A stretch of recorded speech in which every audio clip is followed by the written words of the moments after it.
Welcome to a brand new MMA Roasted podcast. It's me, Adam Hunter. I'm here with the fight professor, Steve Quadros. It is an honor to have you. My cat is right in front of the camera.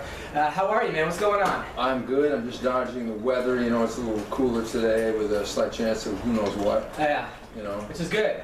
Yeah. How long have you lived in California for?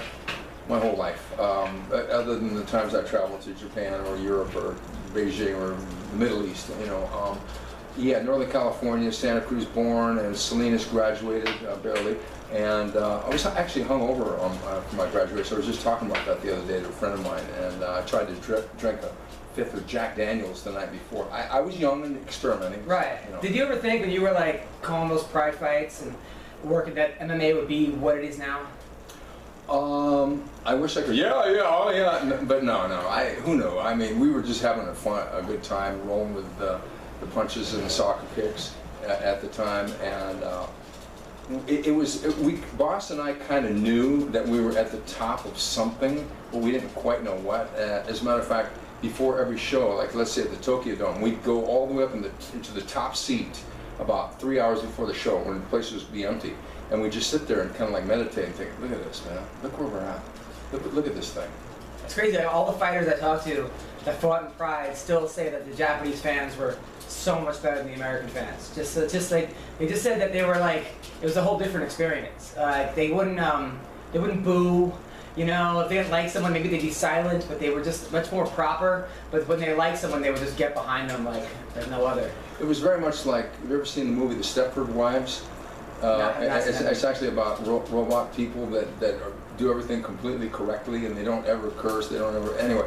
It was a thing where, I remember one time, Rico Rodriguez was fighting Gary Goodrich, and it was really quiet, and they were clinched up and everything, and all of a sudden, out of the blue, and it surprised me because Rico was a jiu-jitsu guy all the way back then, he threw a back kick, and I went, oh my God! I started going crazy and going nuts, and he and Gary turned and looked at me, and then later on when I interviewed him, I said, what were you thinking? I was waiting for you to give me instructions, Stephen. Yeah. Because it was so quiet. Oh, wow. Yeah. Oh, they could actually hear you guys. It's crazy. Like, by the way, Gary Goodrich recently on Twitter said that he goes, I'm not a homosexual, stop sending me dick pics to guys. Which, first of all, who's sending Gary Good? Like, out of all the people that, like, totally gay guys or anybody is sending dick pics to, like, why Gary Goodrich? It's crazy. Like, but then, of course, when you say I'm not homosexual, it makes you seem like, I don't know, homophobic or whatever. And then people are now going to send him dick pics. Have you ever seen that comedy skit from Funny or Die called No Homo? Yes. Where the guys are sitting around watching an MMA fight, and the guy, you get on, I'm gonna ground his ass, pound his ass, and the guy's sitting there going, dude, just because you say no homo at the end, the stuff you're saying is totally gay. Right.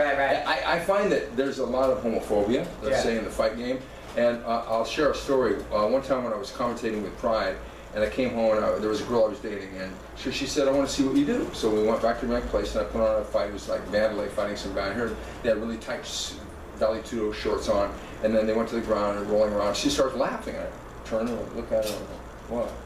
She goes, And so we watched this more, and she started laughing. I go, what? She goes, this is so gay. Yeah. And I thought, oh my God, if somebody didn't understand what was going on. But my thing is, let's say a lot of the people say, oh, I don't like MMA because I like gay porn. And me personally, haven't seen a gay porn. I'm going to defer to their expertise on the subject. Yeah. And I tell people that have that opinion, if you feel that you're going to get an erection by grappling with another guy, then maybe you shouldn't do it. Right, maybe you shouldn't. Maybe you shouldn't. Maybe you shouldn't. There was a, that's funny. Actually, I was dreaming it. I had a dream the other night, and I was coaching wrestling in my dream, and I was like, I'm like, come on, Carlos, push harder, Carlos, and my wife was like, woke me up. Who's Carlos? What are you doing? And I'm like, I'm coaching. And then I realized where I was. But it's just funny, like, she thought I was having gay sex with a guy named Carlos. So I was saying, push, keep going, Carlos. But that's a true story. That 100% happened. I just got back from Naples, Florida. You ever in Naples? No, I've been close to Naples, Italy, but not Naples. Yeah, Florida. Naples, Florida. Beautiful Naples, so nice.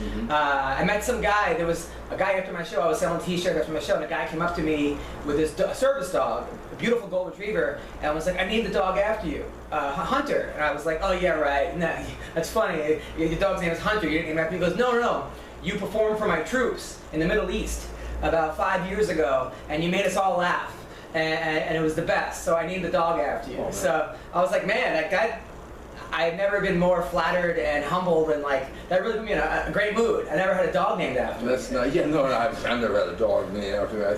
Who knows? I mean, I've got nicknames thrown at me, bad ones. Not the fight professor, but other ones. When you're growing up, in teen years. Yeah. Hunter, who knows? Did they call you anything like? Well, my real name is Adam Greenberg. I actually took the name Adam Hunter as a stage name because as a kid I used to work with who had cancer, and I volunteered. It's a whole story. But it's not even my name. But my nickname in high school was Greenie. Because Greenie was like, that was my name. Like when I wrestled, everyone was like, Greenie, Greenie. That was the. Yeah, I got Q-Man, I got Quadros, which I thought was kind of handy, I guess. Quadros. No, that's not bad. Quaalude. Yeah, right. Yeah, kind of handy. Yeah, if you're Bill Cosby, sure, why not? I'm sure his nickname was Quadros as well. But so that was cool. The shows in Naples were great. And then actually, there was a. When I first got there, it was crazy. I got off the plane, and there was like all these high school girls on the plane with me. Like they're the high school, I don't know, maybe some kind of soccer team or volleyball team, young girls. And I get off the plane, and this woman starts yelling at this man, to a cop. That guy was touching my girls on the plane.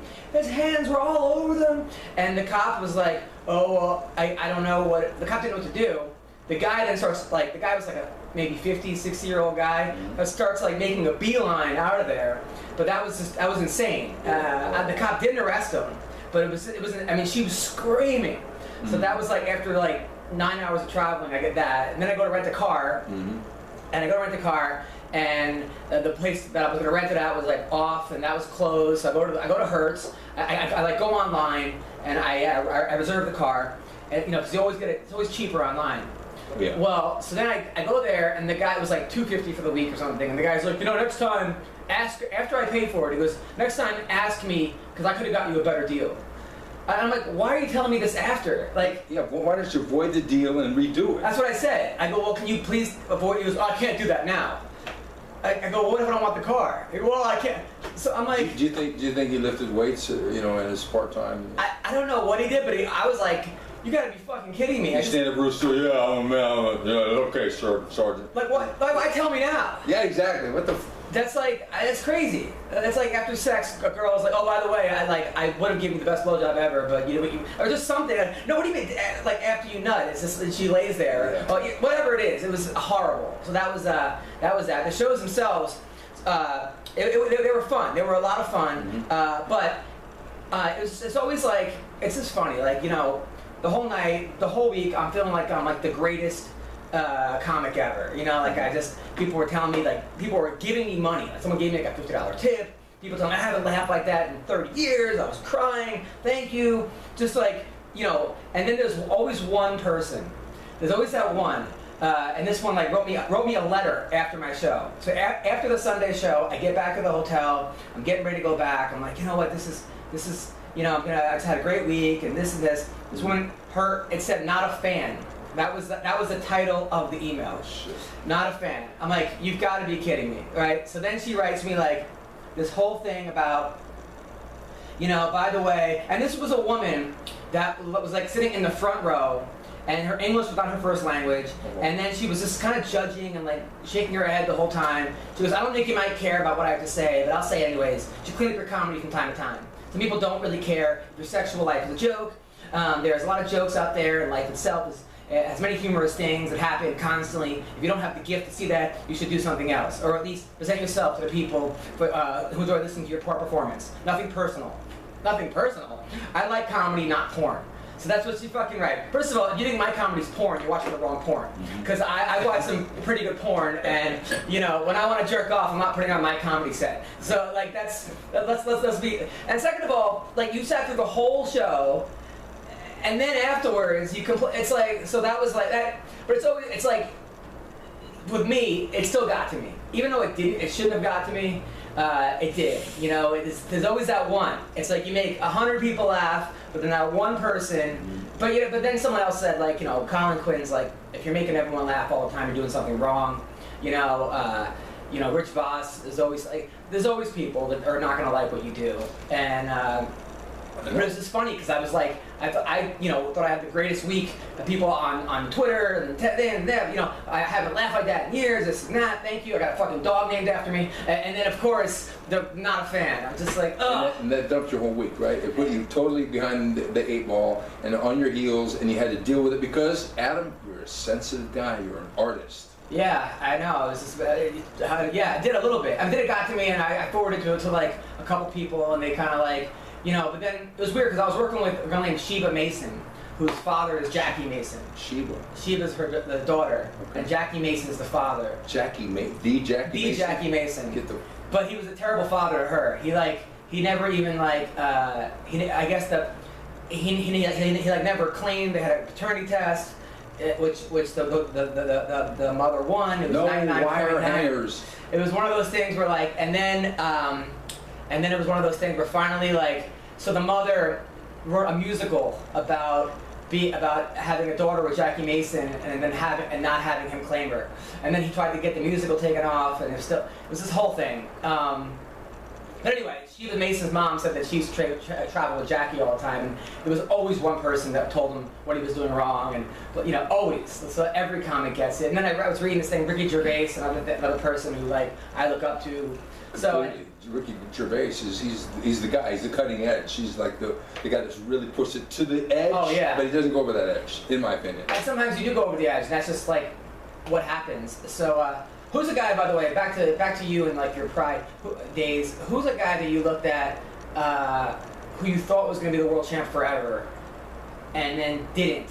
Like a Sokochu? Was there like did you call Bob Sapp's fights? Yes, I called Bob Sapp's fights when he first came, and I tell you what, when Bob Sapp first came to Pride and he was training with Matt Hume, he was training with Josh Barnett, Maurice Smith, and he was in the gym all the time. He wasn't doing all the commercials and everything that he was doing later with K1.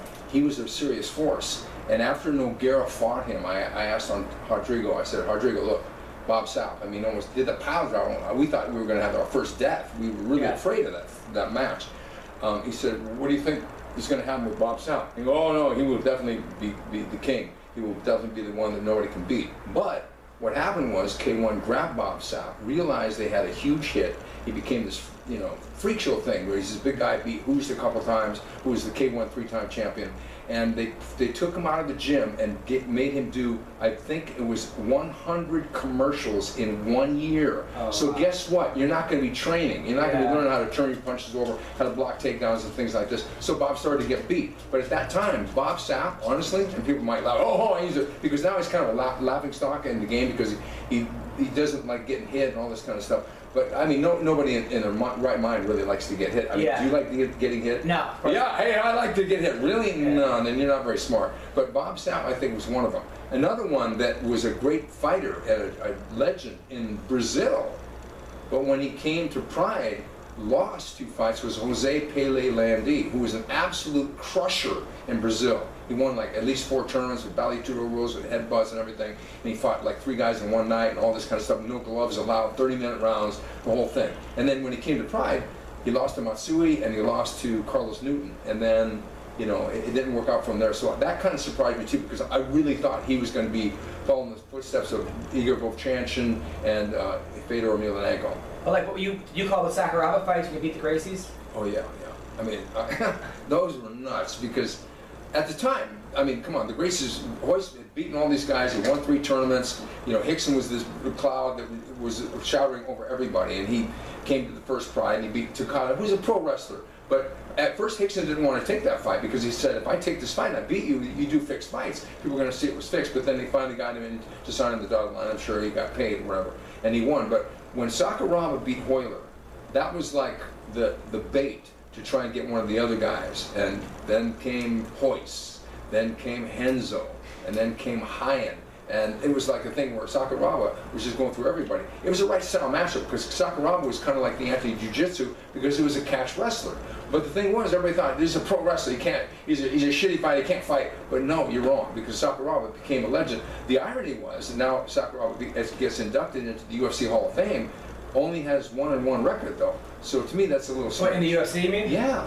Yeah, I know, which is why this Hall of Fame thing is like also, if UFC doesn't like you. It's very political. Like Tito Ortiz should be in the UFC Hall of Fame.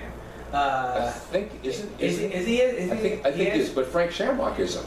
Frank Shamrock was undefeated, and he stopped every guy he fought. He either knocked him out or submitted every single fighter he fought, and he was dominant. He never fought a non-title fight. His first fight in the UFC was a title fight against Kevin Jackson, won by armbar in like 20 seconds or 30 seconds or something, and then he crushed everybody he fought. Yet he's not in the Hall of Fame. So I'm thinking, what's the criteria for the UFC Hall of Fame? Yeah. I mean, Sakuraba surely deserves to be in an MMA Hall of Fame. There's no question about it. Maybe in the top 2 or 3 guys. But to put him in the UFC Hall of Fame, it sends kind of then I think Randleman should be in it. If that right, Kevin? Yeah, because Kevin was UFC champion. Right. You know, I mean, he legitimately was. He won the heavyweight title eventually. I mean, he lost it. Did you call the fight when he knocked out Crow Cop? No, that was after. Okay. That was after I left. Okay. But that was a big shock because at that time, Crow Cop was killing everybody. People thought, because stand-up fighting hadn't really progressed yet in MMA to the level where K1 fighters or real championship boxers who learned how to defend takedowns were coming in yet. That wasn't happening, but Crow Cop was the closest thing that we had. And that left kick, oh my God. When he kicked Heath Herring in the ribs, Boston and I looked at each other and we just about started crying for Heath. He's had a crazy career, Heath Herring. If you look at some of the guys he beat, and Sean McCorkle and Matt Mitrione still tell me, the guy they train with out in Indiana, I forgot the guy's name. Oh, I know the guy's name. Heath Herring beat him by a knee, but they tell me this dude just had he still beats up Sean McCorkle and Matt Mitrione. Mm-hmm. Who am I thinking of? This dude, man, I'm gonna find his name right now. White, black, Latino. White guy, big, good wrestler, great wrestler. I think they call him like the Moose or something, or I'm gonna find his name right now. But Herring has a victory over him. Mm-hmm. Well, Heath was a really tough guy because he was training with Cord Hemmers, who was Ramon Decker's trainer and Boss Rutan's trainer and Gokhan Saki's trainer and people like that. So his stand-up and his striking got really good, and he gave Nogueira a couple really hard fights in Prime too, when Nogueira was the #1 fighter. Tom Erickson. Oh my God, I remember that fight. They always talk about how good Tom Erickson that was a shocker. Sean McCorkle and they say that Erickson still beats him up in the gym. Yeah. They say that this guy, he could have been the best. Erickson could have been the king of all because he's freaking huge. He's like, I mean, he's like 280, and I don't think he can make 265 actually. He's a giant guy. And when he came in Pride, I thought, oh man. But then when Heath beat him, and it was at a Pride show I commentated on with Boss. Yeah. Oh my God, it was such a shocker because I think he ducked into a knee or something. But whatever the reason was, yeah. You know, I mean, there's no do-over sometimes. You just keep going, and Heath just kept going and became a huge star. He was probably the most famous and well-liked among the female fans in Japan. Who, Erickson? No. Oh, Heath Herring was, definitely, because they did a poll and he was #1 of the non-Japanese. He was the #1 fighter that women liked. Well, Mark Kerr was saying back in his prime, we had Mark Kerr on the podcast. He would go to Japan and it would be like 400 women and guys, like he would just get surrounded by everybody. And it was like they were like rock stars. It wasn't like, you know, when you go around fight shows now, it's mainly a guy thing.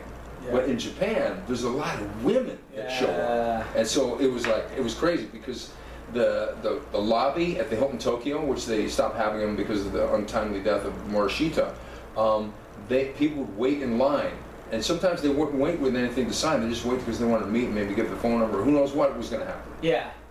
No, it is funny though. It's also funny. Like my girl, my wife, always talks about like I'm friends with Nate Diaz. So I see Nate, and she can't believe like the adulation that the Diaz brothers get. I commentated on Nate's first fight ever, and it was in WEC, and he fought Hermes Franca. Wow. At the time, Hermes was a killer, and we're thinking, wait, this is your first pro fight? You're crazy. But he gave a good fight. He lost. I think he got submitted somehow. But it was still. Then he became who he is now. He's one of the greatest, fighters on the planet.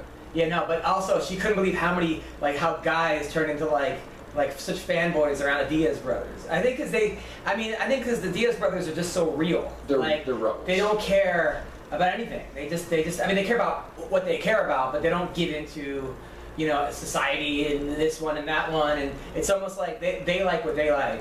Mm-hmm. And I remember Lazy the Savage telling the story how Nick was saying, hey man, you gotta get me this, and it's like all these business guys and Nick Diaz, and it was some sort of like one of those like like the Bosrootin, like you punch those 5 things, like the Bosrootin punch out, like with this like a dummy, and there's like 5, and they do it. They give this whole presentation, and Nick was like, "Man, that is the dumbest shit I've ever seen in my life." Because I would never fucking do that.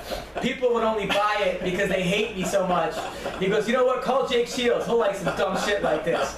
Like, and then it was just silent. And he said it was the most awkward meeting he's ever had. But I was laughing my ass off. Nick Diaz did something during a press conference. It was a call-in. It was one of those media call-in things where they would be asking him questions. I forget who was going to fight. And he'd have these long pauses and wouldn't say anything. Well, what he was doing was practicing nunchucks in the mirror, and he wasn't even listening to the guy. So after he beats, I forget who it was. It wasn't Cyborg. It was somebody else. I think it was. I can't remember who it was. So I said, "Hey, that's pretty good. It's kind of like a nunchuck move." And he looked at me and he knew exactly what I was talking about, but he didn't go there. Yeah. But it was during one of the call-ins. They kept, "Nick, are you there? What do you think about?" If Nick, yeah, I mean, what? Oh my God. Yeah, no, Nick Diaz, he's one of a kind. He's totally awesome, man. So. Also this weekend, you know what, I'm trying to get more social media savvy, so we're posting this online, and people are always complaining, no matter what I do. I'm not like, I'm sorry, I'm not an 18-year-old kid who knows all this shit. I'm 39, and I'm fucking trying to make a living. But anyway, I'm doing my best. We actually lost funding for, they were gonna take the podcast to a 4-camera shoot, and this guy gave me this whole pitch, and they were gonna pay me some big money, and then he calls me up, he's like, "I lost funding." And it was just like, ugh, that fuck. But you know what? Like this guy Sandy Marks had a great joke. He's like, "Hollywood, my life, it's like a series of failures interrupted by meals." He goes, "It's like fail, fail, fail, turkey sandwich, fail, fail." And I thought that was one of the funniest jokes I've ever heard in my entire life. You know, I just about losing the funding and losing the cameras. Hang in there. Oh yeah. Another thing. So yesterday, 6 o'clock in the morning flight, layover in Houston. I finally get in. I gotta, an Uber. They don't make it easy at the airport. If you want an Uber, you gotta go upstairs, like fucking through like a maze. You have to. It's like Indiana Jones last fucking when he's trying to buy the skull. You finally get your Uber, and the guy wants. First he goes, "I'm just tired. I haven't slept at all. Like literally, I didn't sleep at all because I didn't want to miss the flight." And he goes, "Hey, I'm on the phone." I get to the phone. He goes, "Hey, you're a comic?" I go, "Yeah." He goes, "Can I tell you a joke?" So I said no. I said no. I don't. And then he's like, "Oh, well, one time I drove Don Rickles to the Tonight Show, and he let me tell him. All right, tell me the joke, right?" Tells me this long religious joke that like it was the worst joke I've ever heard in my life. It was terrible. But I had to laugh. I was like, "Oh, that's funny." And then he goes, "Yeah, man, you could do that in your act." It was one of those jokes of like a guy has 4 years to live, and he one of those like not even a joke he wrote, So then he goes, "How's the comedy career going?" I go, "It's going all right. I was on the Tonight Show a couple times, and Last Comic Standing. I traveled the world doing it." And he goes, "Hang in there." Like hang in there, and then he goes, "You know what?" He goes, he goes, "You're a nice guy. I'm gonna give you a 5-star rating, so they can rate you." Like I didn't know that Uber people can rate you now. So I'm like, no pressure, right? You're giving me a rating? Yeah. Like really? Is that how this works now? Like, "Hi, I'm Steven. I'm your customer." Yeah. "What's your name? You're my server." I'm sorry. Like I thought Yelp, you're supposed to review the business. Now the business reviews you. Equal rights, man. Ah, God. So then that was that. But now they shoot back. So then I wrote that joke on Facebook, which people got, and other people were like, "Well, the guy's got a point. You're not Kevin Hart." I'm like, "Leave me the fuck alone. Like, you just can't win." So then I go to the Dime Bar last night to do a show, which I run, and it was empty. So then like at the end, these 4 girls came in. These like it was like 5 girls, smoking hot. I'm like, okay, I'm on last. I let all the comics go on before me because I was like, whatever, you could all bump me. I don't care. I'll go last. I'll do a longer time. And of course, I'm like, "Oh, where are you guys from?" They're from Norway. Like English is not their first language, right? So now I'm trying to make people laugh, like, and that's how comedy is. I go from like averaging 200 people a night in Naples to like standing ovations to like, "Oh, you're doing great," to like me at a fucking dive bar. Nobody gives a fuck. People don't speak English. They just want to hear hip hop. They came for the bar afterwards. They didn't even come for the show. The comics were laughing because I was like I would tell the joke and then explain to them why the joke was funny, to which they would then translate it to their friend, and then none of the references, I'd be like Adderall, they go, "Oh, you mean like Ritalin?" Yeah, like I have to explain, it was one of those, the comics were laughing, which was cool, but it was just like, So yeah, so that was that. But it was still fun. I mean, you know, it's all good. Okay, back to the Norway girls. Yeah, no, I'm married. Like they were smoking hot. So for me, you know, there's Oh yeah, no, you should come. I mean, dude, they're so funny in Hollywood. I did a show at the Dime Bar. Did they like you? They liked me. Yeah, they liked me. But they liked me because I was like putting an effort. See, I'm one of the comics. There are a lot of comics out there. They see 3 people, 5 people, and they give a half-ass show, or they take out their notes or whatever. Oh, hey, I'm just gonna try out new shit, which I can't stand. It's this whole generation of people that either don't try, don't want to try. It's like when you told me like that you were in an acting class taking Meisner classes, and like you've been in, I don't know, 100 movies, TV shows, but you're still taking Meisner acting lessons.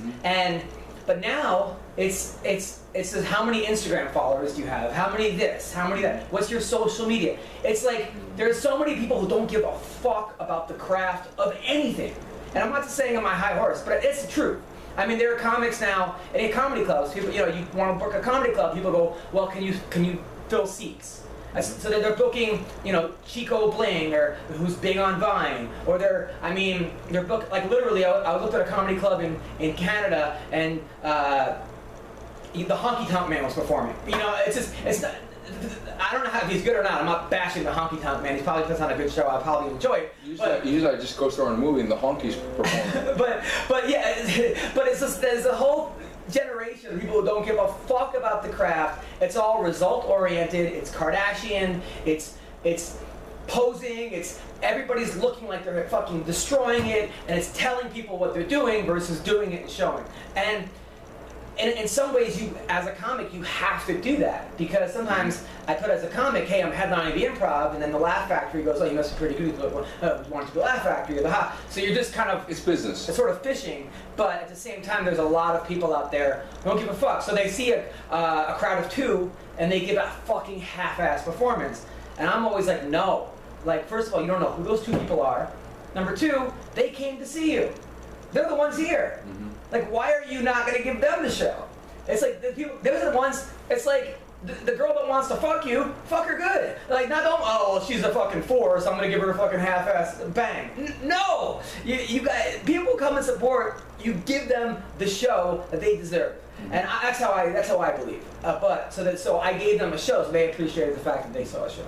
Yeah, plus they were 5 hot chicks from Norway, and you're married and all that. Yeah. You know, but, you know, the Meisner thing, that was a great experiment because I've trained under Strasberg and Stella Adler and Meisner. But the thing is, I see a lot of people, like you're saying, on social media. They know how to get a job and how to get, you know, a little bit of fame and fortune, but once they get on the set, they can't keep it. Exactly. They have a problem because now all of a sudden you got to bring the goods. And I remember watching an interview with Sally Field on Inside the Actors Studio with James Lipton, and she said when she first got into the business, she got cast because she was this young, cute, you know, thing, and she was in this movie, and all of a sudden they had this big camera shot, and all these dolly shots, and all these extras and everything right on her. She had to cry, and she failed miserably. That's when she actually started going to acting class. And she also said that she got nervous, even to this day, still.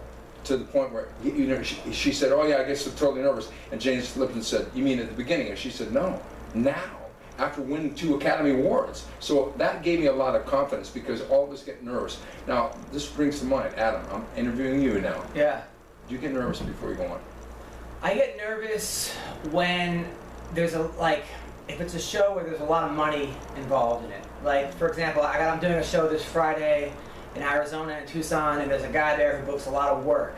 So, like, that's when I get nervous of, like, if I don't do well, I'm going to lose a lot of money. Or if the owner of the club's in the room, I want him to see me doing well. That's when I get nervous. I don't get nervous, like, because I've just been there 4,000 more than that, but I get nervous when, like, I used to do colleges, and that's why I'm not good at auditioning. I get more nervous in front of 2 people at an audition than I would be in front of 2 million people. Because, number one, they're not my lines, I didn't write them. I can't charm my way out of it, or I can't. And you're not playing yourself. I'm not playing myself. That's when I get nervous. Or nervous auditions, and also I know that if I book this job, I'll get the part, and then I'll get money, and then I'll get that. And so when I start factoring in all the other things that might happen, is when I get nervous. And then I start sweating and this and that. But I don't get nervous. Like, one of my best sets ever was on Last Comic Standing when I knew that I was already going to be kicked off. Like, because I knew that, like, there was like 3 people left. One of them had to get kicked off. They had me left. So at that point, the pressure was gone. And it was and I killed it, and everyone's like, "Why did he get kicked off?" Blah, blah, blah. But I didn't have any pressure. You know, that's when I'm like, but you're right. Like, what Hollywood has become now, what everything has become, is Sage Northcutt versus Brian Barberena, where Northcutt gets that nod because he's good looking, he's charismatic, he's bankable, he's got a 12-pack, he's young. But Brian Barberena had to get there because he had to fight all these fucking monsters to get there. Mm-hmm. And who wins? Brian Barberena wins second round, taps him out. That's kind of like what I go through as a comic, is like yes, a lot of times, like the show business, the comedy business, they put up these people that have 20 minutes, that have 15 minutes, and then, oh, he's our next star, he's our next star, he's our next, let's say before it was Dane Cook, or he's our next this, or he's our next that, but they can't headline, and they can't deal with adversity, mm-hmm. because they haven't been there. They haven't been in all the shitty situations. That's been happening since I can remember in the motion picture TV industry. Do you remember the actor Jan Michael Vincent? He was an actor that had a show called Airwolf. He was a really super good looking guy. He was in a Charles Bronson movie called The Mechanic, and he played a hitman in training by Charles Bronson. This good looking guy, and they fast tracked him. Yeah. He became a star before he really had it together, and then he self-destructed. And that happens over and over again when they fast-track these people too quickly. They burn them out. This happens in the UFC all the time. Like, yeah. Sage Northcutt already has had a couple pretty, bad losses. What's her name? Paige Van Zandt. Yeah. Dancing with the Stars. They put the cart in front of the horse many times. And the thing is that a lot of the public, the dude bro fans, and we talked about this, they don't care one way or another because they just nod their head no matter what they see on TV. As long as it's on TV, they think it's believable. Oh yeah, no, totally.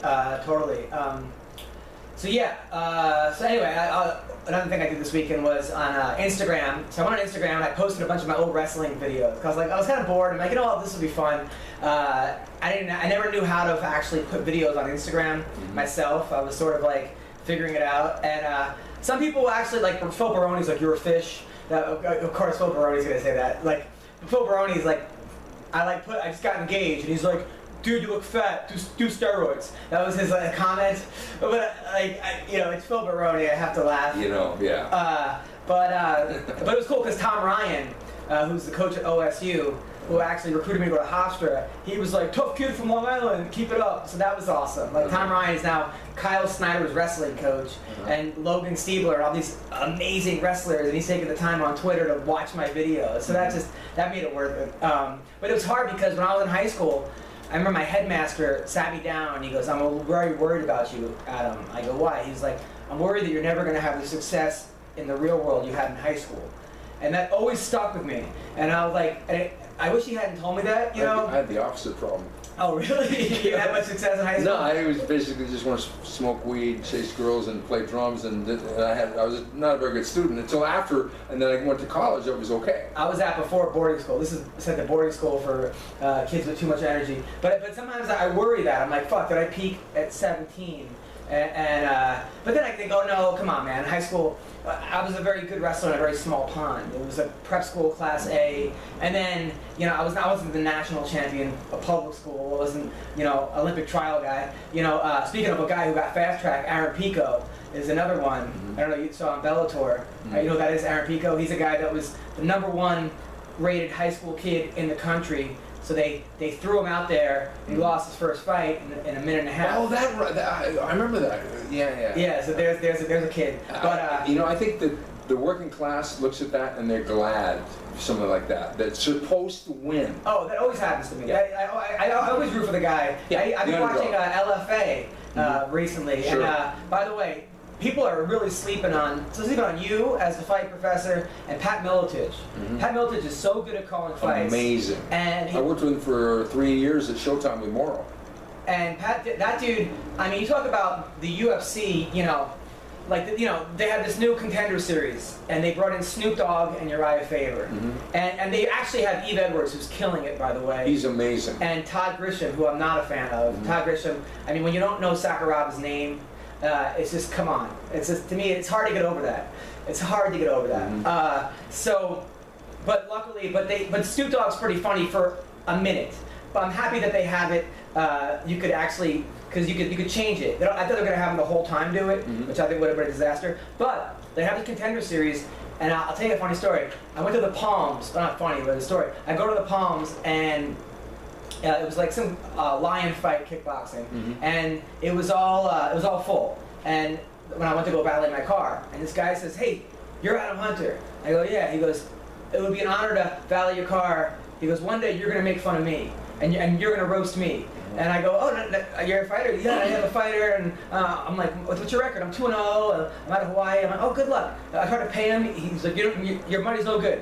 He gives back my money, and then he thinks his name is Boston Salmon. And he just got into the UFC based on a fight he did last week. So good job, Boston Salmon. That was pretty damn cool. You know, there's so many fight shows now. You mentioned LFA, you said Lion Fight, you've got Bellator Kickboxing, you've got Glory Kickboxing, you've got all these fights. It's almost like work to try and keep up with this. It is. It's like a job. Because back in the days, there used to be only 6 Pride shows a year, and the UFC maybe 8 to 10 a year. So when they happened, it was a really special thing. Now, if you miss one, you don't die. You know?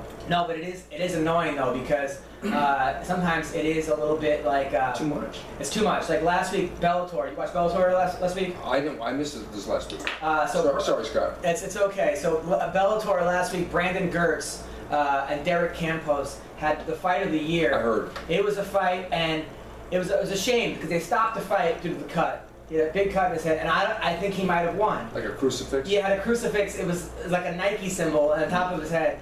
And I don't know if he would have lost. He might have lost, but he has got knockout power, and they should make that fight again right away. Because it was 1-1, and then this was like the trilogy, but it was such a good fight. It was such a war. It was awesome. That was really cool. And then Kendall Grove lost. Hate to see that. He got submitted. He's a great guy, nice guy. And then our boy EJ Brooks, who's a big fan of the podcast, who's a guy that just, you know, one of these guys who just, you know, he was in Titan FC, he was in Bellator, he's trying to make his way back. He got a win, really happy. And Biggie Mike Rose lost. That sucks. But I told him, I go, "Don't worry, man. He was on the Bellator prelims. Nobody saw it." And he was happy about that. Invicta. You guys watch Invicta? I don't have Fight Pass. Oh, really? Yeah. How do you not have Fight Pass? Because it's just a lot. There's just too many fights, and they kind of water each other down. It's like listening to the same bands over and over again. I mean, it's like. But well, Jin Yu Fry won. That was the one I watched, and I'm happy her. She's a girl who is like an aerospace engineer or something, and she's hot, and she's cool. I think she's married. She's got kids. Invicta has such a great product, and they don't fucking promote it. You never know when the things are. I tell Shannon, I go, pay me to roast. I don't know it's necessarily her fault though, because they're lost in the shuffle. There's too much in the herd. There's like Fight Pass. You got all these different fight shows you can watch, but there's too many. Yeah, there's a lot of them, and it does. And you know what? It used to be with Bellator, you weren't that engaged with some of the fighters because you didn't know who they were. Right. And I feel like that's where the UFC has gone, especially like last week. They had a really much card last week. No. It was actually a good card. UFC. I only watch the pay-per-views anymore. So really? Yeah, because it's just unless it's special. Because they want us to be addicted to the thing where we watch every week and this week's better than last week. No, it isn't. How you said that last week and the week before you said the same exact thing? And so they have great fighters that have great techniques and they're showcasing the thing and they're going out and getting their brain damage from the company because that's an exciting fight for them. They don't want any grappling. So they do that, and then everybody rah rah rah. We're going to the next week, and they need that to get that injection of what they want, of what the company is promoting. Conor McGregor. We'll get to that. Right. We're gonna get to that. It was good though. They had. It was actually, you know, a lot of times when it's not promoted, it was UFC Scotland. It was on Sunday at like 3 in the afternoon. But Gunnar Nelson lost to Ponzinibbio. This dude Ponzinibbio can punch. And Gunnar Nelson, man, one of those things where after Gunnar beat Allen, he looked so good. He looks so good when he wins. But then he got knocked out cold. He didn't know where he was, and he got to give up to Santiago Ponzinibbio. And then Cynthia Calvillo beat Joanne Calderwood 7. It was 29-28. And somebody brought up during this fight. We had Guy Metzger on the podcast last week. Sure. And Guy Metzger was saying that UFC is no longer. It's not a sport. I know it's a brand, but MMA has no longer become a sport. It's become entertainment. And it's a sport infused with entertainment. And there's a sport element of it. But he said that fighters were not I agree trying. with him. You think so? Yeah. Here's what happens. The ratings, the ranking system are complete bullshit. That's bullshit. They don't even use the rankings. Yeah. If you get Twitter followers, then you get his title shot. You know, if you're Conor McGregor, you don't have to defend your title, and the whole thing gets held for ransom. So that's not a sport, because every year they have a Super Bowl. If the team can't make it, they put another team in there. You know what I mean, that's the way it is. You got to. The show must go on. But in the fight game, not just the UFC, it's been happening in boxing for decades, maybe since the millennium. I mean, that's the whole thing. And the people just keep nodding their head and they keep watching what they're supposed to watch, because they don't have any other choice. It is crazy. Well, he was also saying that guys, what he turns him off the most is that fighters are not going for the finish. He said they're going to just win on points. And because the threat is, if you lose, you're going to get bounced. It's not like, I hate to say it, not old days in Japan, where if you went out, Quentin Jackson, he went over there and lost to Sakuraba. Guess what? That made him a star because of the way he lost. Over here, if you don't get the win, then okay, you're not Floyd Mayweather. Yeah, no, and that's Cynthia. She tried to get the win. She couldn't do it. Khalil Roundtree won his fight where he knocked him out and then stood over him and just stared at him. And a lot of people were upset about that because of the sportsmanship thing. They go. And, I know Khalil, he came to a show, I know his coach, John Wood, I like John Wood a lot. If I was coaching him, he would have been talked to. Like, come on, man. Like, you gotta act like you've been there before. It's like when a kid celebrates too much, hey man, act like you were supposed to win. People are going to be emotionally invested in him, though, even though it would be a negative sense. But, oh, you stood over the guy, what a cocky move, They're still going to talk about it and remember it, because he would have just got all humble and everything. They would have forgotten right about it because of all these shows week after week after week. But they're going to remember him hoping that he's going to lose. Back in the days, people used to watch Muhammad Ali hoping he'd lose to shut him up. It's because they hated him. People forget that, because now, oh, the poor guy had Parkinson's, and oh, poor guy. But they forget all this stuff like this. So with him doing that, it was actually going to be a blessing in disguise. There is no such thing as bad publicity. All right. I understand. And then there was a guy. It was a dick move, though. It was a total dick move. There was a guy, Galore Bafando, who he beat Charlie Ward he took the guy and just pushed him down and then knocked him out that way. Wow. It was like a get the fuck off me. Just basically just threw him on the ground and the guy knocked out. It's like one of those YouTube videos from like 7th grade. It's exactly what it was. It was like a Sharkeisha move where it was insane. Yeah. It was insane. Yeah. And then I'm very happy that my girl Leslie Smith won. Leslie Smith looked great. I feel like Leslie, they're Do you have a problem with partiality when you say your girl? Then what about the other girl? I mean, but you're not a journalist. No, you're not a broadcaster. Yeah. You can do whatever the fuck you want, right? Well, it feels like with Leslie, they're upset about her starting a union, and so they keep putting her and giving her to like the Wolves, and she's winning. Like they're basically putting her first fight in on Fight Pass, and they did that. I was with Jay Haran and Greg Maynard. They put him the first fight on Fight Pass against Ishihara. And Jay Haran was like, man, fuck this. Like, after all the great Maynard has done for the sport, I know. and they gave him a kid that like was supposed to beat him. He was the favorite, and then Gray won, which was awesome. But Santa Cruz. Yeah, I like Maynard a lot. Me too. I did a movie with him. It was Gray Maynard, Ernie Reyes Jr., John Savage from The Deer Hunter, Frank Shamrock was in it, and it was called Red Canvas, and it later became Submission, then it became Money Fight. But Gray was an awesome guy, and I thought, and Tyson Griffin was also in the movie too. And Gray, great guy, tough guy, really. Yeah. Frankie Edgar, how many times they fight? Like some of the greatest fights in the UFC history. Yeah. Really. So yeah, totally. Gray's, and he's one of those things. I think Frankie Edgar ruins people. Like guys are never the same after him. Like BJ Penn never the same after him. Cobb lost his fight after him. But then now he's on a roll. And I'm Cub Swanson, my friend. I love Cub Swanson, but I really think that Max Holloway Edgar is the fight to make because both those guys beat Cub. And I don't know. I just think that's a really good fight to make, and I think I think Cup gets the winner of that fight. But I agree with you. I think they've got to have some kind of semblance of logic. What Guy Messer said, it's not a sport. I think that the core issue is the rankings and how they don't have title shots to people that are ranked number one. Jacare sat in limbo for a long time and then eventually burned out and then started losing fights as a result, because you can only stay and tread water so long and then you start to lose heart. No, look at Yoel Romero. But also LFA last week, Darren Elkins lost. And Darren Elkins, pretty sure it was Darren Elkins. No, Johnny Bedford. Johnny Bedford lost. Johnny Bedford, and Bedford lost to a kid that he beat in a grappling tournament. And he lost by submission.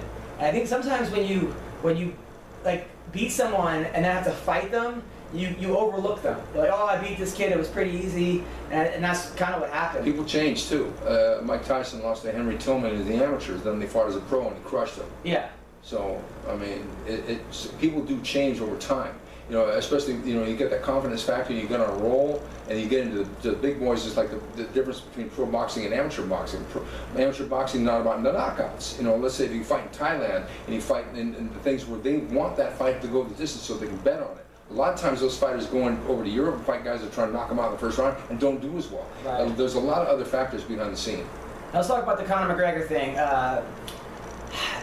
I don't see how Conor McGregor wins this fight. He's fighting a guy who's never fighting. Just kidding. I mean, the guy never lost. And by the way, McGregor's like somebody's O has to go. McGregor's already lost 3 times. Like O in boxing, you're 0-0 in boxing. Like your O win is gonna go basically. But he's fighting a guy who is the best defensive boxer ever. He beat. Look at the guys he's beaten. Everybody from De La Hoya to Zab Judah to Manny Pacquiao, Canelo to Manny Pacquiao. Maidana twice. And people are convinced though. People are saying, well, McGregor, he's so much bigger, he hits harder, but so what? And Brendan Schaub, I don't know if Showtime's paying him to be, but for him to say that he thinks McGregor is going to win and that bigger gloves are an advantage for him, like how is more cushion an advantage when it comes to the only shot this guy has is by knockout? Have you ever heard of the term gaslighting? There's a term gaslighting. I want you to Google it and look it up. It's where if you tell a lie enough times, some people are going to start to believe it. If you bullshit enough, people, I think Conor, that left hand, Chapman, they won't know about the behind the scenes, especially when people are ignorant about what really goes on. It's like the Mayweathers are always quick to say, people don't know shit about boxing. Okay, great, fine. We don't know as much as you do. You, Roger, and all those people in the gym. That's a fact. And when Floyd boxes, a lot of people don't understand what they're watching. Before Floyd fought Manny Pacquiao, people say, yes, my God, he wore that. No, it isn't. Haven't you ever? And then after the fight, they're complaining. Floyd didn't do anything. He ran. I said, have you never seen him fight before? Yeah. People always think that something new is going to happen, but it's basically Einstein's definition of the word insanity. You're getting the same thing happening over and over again, yet you think something different's going to happen. You're fucking crazy. People are going to pay $100 for this. $100. I'm not. $100. I mean, what's your prediction? Conor McGregor first round knockout. 45 seconds. No, actually 46 seconds. Well, what's your prediction for Okay. I think it's probably going to go about 5 rounds, and then Conor's going to get finished. I think he's going to get outclassed. I think Conor's only shot is to go out there and try and just blast him and try and blitz him. I mean, to hang on the outside with Floyd Mayweather, it's not going to happen. Now, Floyd notoriously is not a knockout puncher against guys like Canelo, who hit a lot harder than Conor McGregor. Yeah. Now, see, if you hang around the outside, see, Conor's a counterpuncher. He waited for Jose Aldo to run in on him and clip him with the right hand. That ain't going to happen with Floyd. Floyd's going to be doing that sidestep thing, and you can't hit certain areas and things like that. I think it's going to be a really bad fight. I think it's not going to be very good. And people are going to complain and piss and moan, but then the promoters are just going to laugh and count their money, and Conor's going to laugh and count Conor's money. I think Conor McGregor, I have to say, I really, really think he's doing a smart thing here. I do. I think he's a freaking borderline genius. He's the best salesman, best pitchman since Ali, maybe better than Ali. Because Ali, it was actually a challenge. when he fought Foreman, when he fought Ken Norton, when he fought Joe Frazier, when he fought all those guys actually, some of them actually beat him. Ken Norton beat him, and these guys actually beat him. So he's still snake oil charm people to think he could beat Larry Holmes and things like that, even though people knew he couldn't. Conor McGregor is going to do the same thing that Floyd Mayweather did with boxing. He used boxing. He didn't let boxing use him and kick him to the curb. Conor McGregor, on the other hand, you know, never defended a title in the UFC, but people don't care because he's got the backing, he's popular, he's got all the Twitter followers, and he's going to use boxing. And I wouldn't be surprised if he retired from fighting, and that way he'd save his faculties, have his brain. When he raises his child, he'd be a good father and remember his mother's maiden name and stuff like that. I mean, it's crazy. It was funny. It was entertaining, these press conferences. I was watching them. I was like, the first one was good. The first one sucked. The second one was really good. But Mayweather is not a great shit talker. Everyone's like, oh, he's great. No, he's not. He's great when it comes to... He is when he interviews with Larry Merchant. After the fight, he's good. And when he, you know, what really people like about Mayweather are those 24/7 specials. Yeah. Because you can see it in the life of Mayweather. That's what people like to see. Like, oh my God, he's with the strippers and the girls and his dad and he's fighting. That's when you like actually like Mayweather. Mm-hmm. But as far as like just being a shit talker, he's not good at all. No. He's just basic, and he's just like kept going, yeah, and then. I think that these fight companies, the UFC, should have a different category for fight. They should have the one where they fight, and then they should have a separate category where they never let a glove on each other, and they just shit talk. And then that we can get guys from the street and everything. Hey, fuck you, you know. Yeah. You can just say how many times they can say fuck to each other. Because fighting has nothing to do with that, and that has nothing to do with fighting. But people somehow think it does. People were scoring the press conferences. I'm like, this is not a real debate. This is, give me a break. And then the undercard is going to be all Floyd's guys. They should like. I know CM Punk would be the undefeated champion then. Yeah, 100%. Like I know Don Fry called out Tyson. He wanted to fight Tyson on the undercard. Mm-hmm. That would have been great. Tyson would have went through him, but I still would have watched it. Yeah, you have to go watch the Jerome Vanderwood fight with Don Fry to really catch up on that. It was a kickboxing fight on the Shockwave thing. It didn't go well for Don. But Don's not really. I mean, he had some boxing fights early on, but Don. I love Don Fry. Don't get me yeah. I mean, I always thought Don should get into movies, and he did a commercial. Anyway, yeah. I digress. Sorry. Back to Conor. Right. Conor. But Don Fry, did you call his fight with Akibono? No. Did you call that one fight Takayama. against Takayama? Yeah, where the he beat Akibono as well. That huge fat guy. Yeah. He beat him too. I watched the replay of it the other day. And how was that? Well... Did you feel like you wanted your 15 minutes back? No, because Fry took him down and then pounded him out. It was like... I remember one time on Inoki Bombaye, which they always put on Tony Inoki pro wrestlers against K1 fighters, against Pride fighters, all mixed matches on New Year's Eve. And Don Fry fought a K1 guy who knocked out Peter Arts. His name was Cyril Abadi, I think. It was a Moroccan guy. He was a really, really hard puncher. It was an MMA fight, though. Don took him down, beat the living shit out of him, and rear naked choked the guy in like a minute or something. Yeah. Don was. Back then. He was a freaking killer. Yeah, he was always a killer, and then he started getting, he said, painkillers and. I think that fight where he didn't tap out from the heel hook from Ken Shamrock, I think that really did him in, and it started the downfall because you can only be a tough guy so much. You're not going to go out and I'm not going to tap out, and then his knee got popped so many times in that fight by the heel hooks. And then you're going to be limping around. Don said, well, just go in and rest in the sea and let the salt water do it. And Don, oh man. Yeah, there was a kid last week actually. His name is Brendan Lewis, 18-year-old kid. Who before he's 3-0, he's now 4-0. Mm-hmm. His opponent didn't tap out from a heel hook. Second round, his knee gave out. Like I think he probably tore an ACL or something. Mm-hmm. But this kid, he's 18 years old. His first amateur fight was when he was 15, which is crazy. But he was a nice kid. After he won, he Mom, I love you. He's like, I know you guys were booing me. You know, that's really cool. I want to thank you for showing up. Like you don't see that anymore. he can't help but like someone like that who just in the face of booing and people hating him, they just give love back to you. I mean, after a while they wear you down. Yeah, absolutely. I'm a fan of his, so I'm looking forward to watching him fight again. And you know what? I know they have the guy. They got rid of the guy from Australia, who I thought was great. Mm-hmm. The announcer from Australia who was always making those crazy rhymes. You know what I'm talking about? The Voice. Oh yeah, Michael Chabot. I don't know. Why did he move? I don't know. Because I always liked him. Him and Pat was a good team. He was great. It was a great team. Yeah, he was absolutely Michael great. Chabot, yeah. Yeah, they got rid of him. I don't know if he left or what happened there, but I wish they would bring him back because now they have. Ron Kruk. Yeah, Ron Kruk. It was okay. He's good. Yeah. But Chabello just is too big of a hole. You know, it's like also when you get used to a guy like Chabello. You know, I'm lucky because I worked with all these guys. I worked with Ron Kruk a million times at Glory, and the old WEC. He used to be the roving reporter when I was doing the commentary with Ryan Bennett and Jeff Blatnick for old WEC. Wow. And then I got to work with Pat, obviously, for Showtime, and then Michael Chabello. We got to host a Glory tournament at the Forum, which was amazing. Yeah. You know, so I mean, I'm very blessed to have worked with a lot of these guys, and yeah, you're right. Michael Chabot is awesome. Well, when Kruk, I want to make sure this is recorded. But when Kruk put down Ben Askren, that's when I actually kind of like lost it on Kruk. Mm-hmm. He insulted Askren. He had Askren on a show, and he said, "When are you going to fight real people? You're kind of fighting minor leaguers," and he was just sort of like, and then he like cut him off.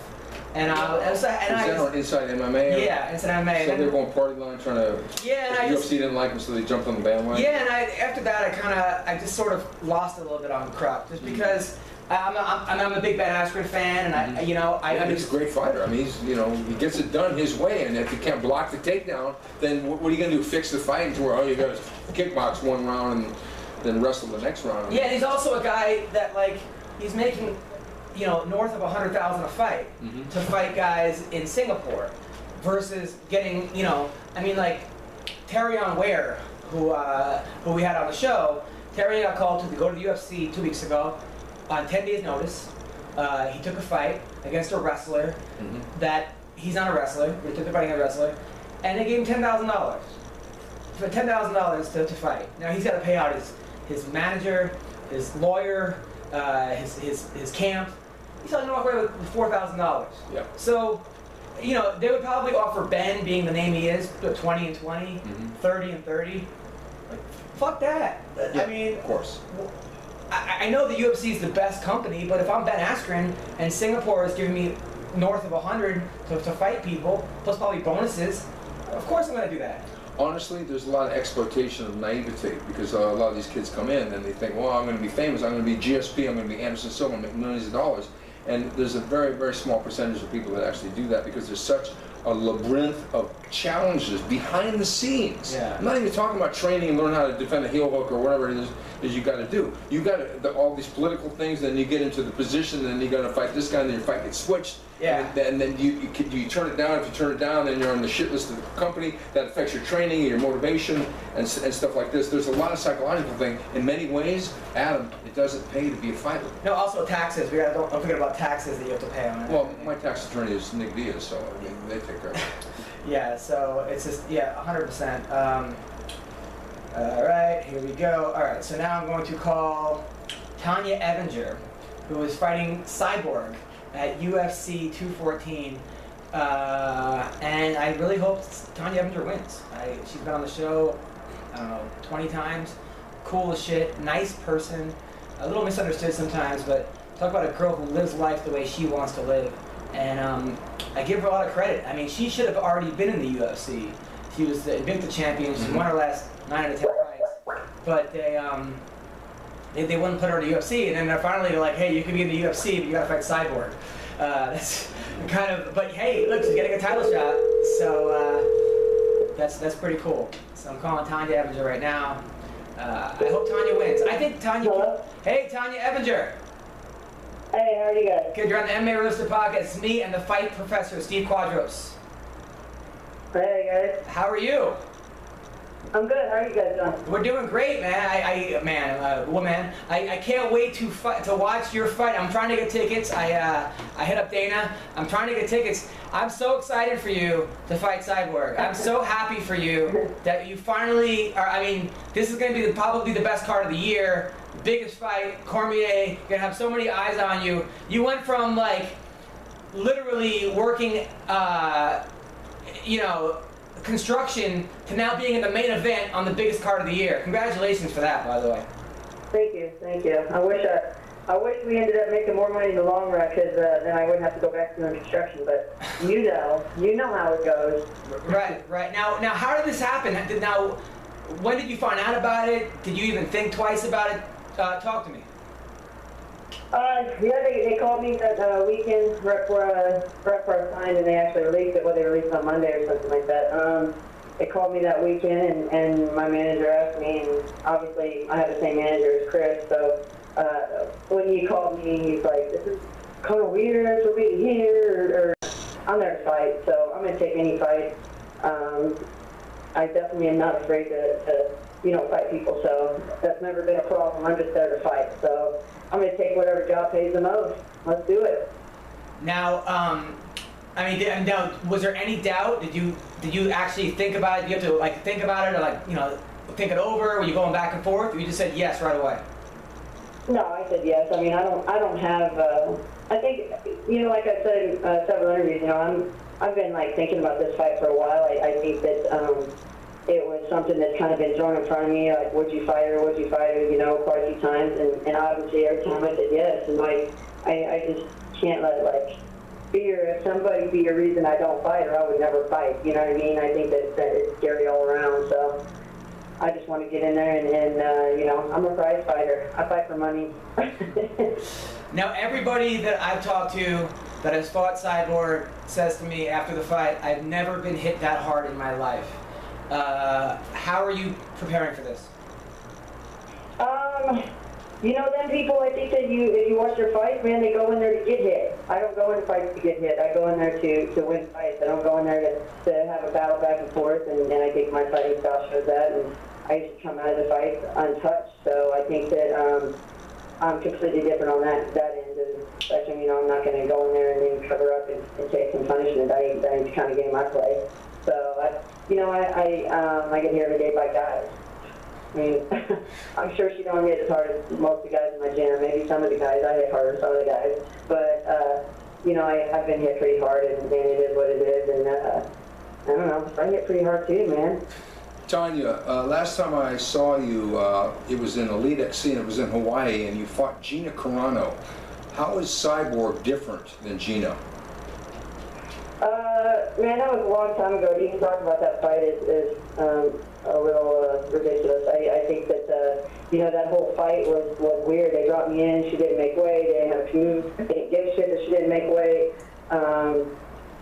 They just kind of told me, oh, well, you either fight or you don't. And at the time, I was young, and I had a shitty-ass manager that didn't know what the hell he was doing. And he just told me I didn't have a choice. And then they put me in a locker room, and then they came in and said, no, you got to come over here and warm up, and put me in another locker room. And then they came back and said, no, you got to warm up outside in this tent. So they kind of fucked with my head the whole fight. And, I did an interview on some other things that happened. Obviously, I don't want to repeat it because that dipshit keeps trying to sue me over it. So, there's a lot of things that happened that event that I didn't even want to fight.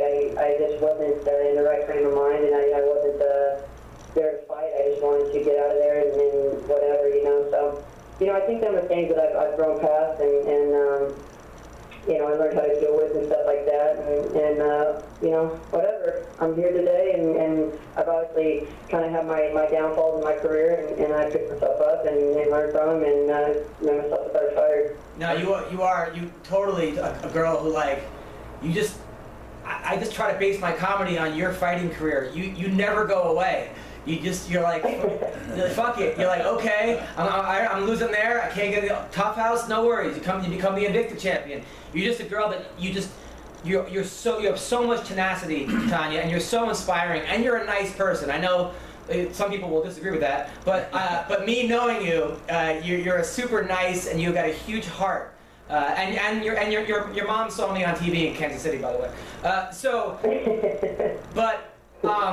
Is the plan on this fight, because it does seem like everybody who gets into a fucking, rock'em sock'em robot with Cyborg loses, and you've been 5 rounds a lot, especially in your last couple fights. Are you going to try to tire her out, grind her against the cage, use your wrestling, take her to the later rounds?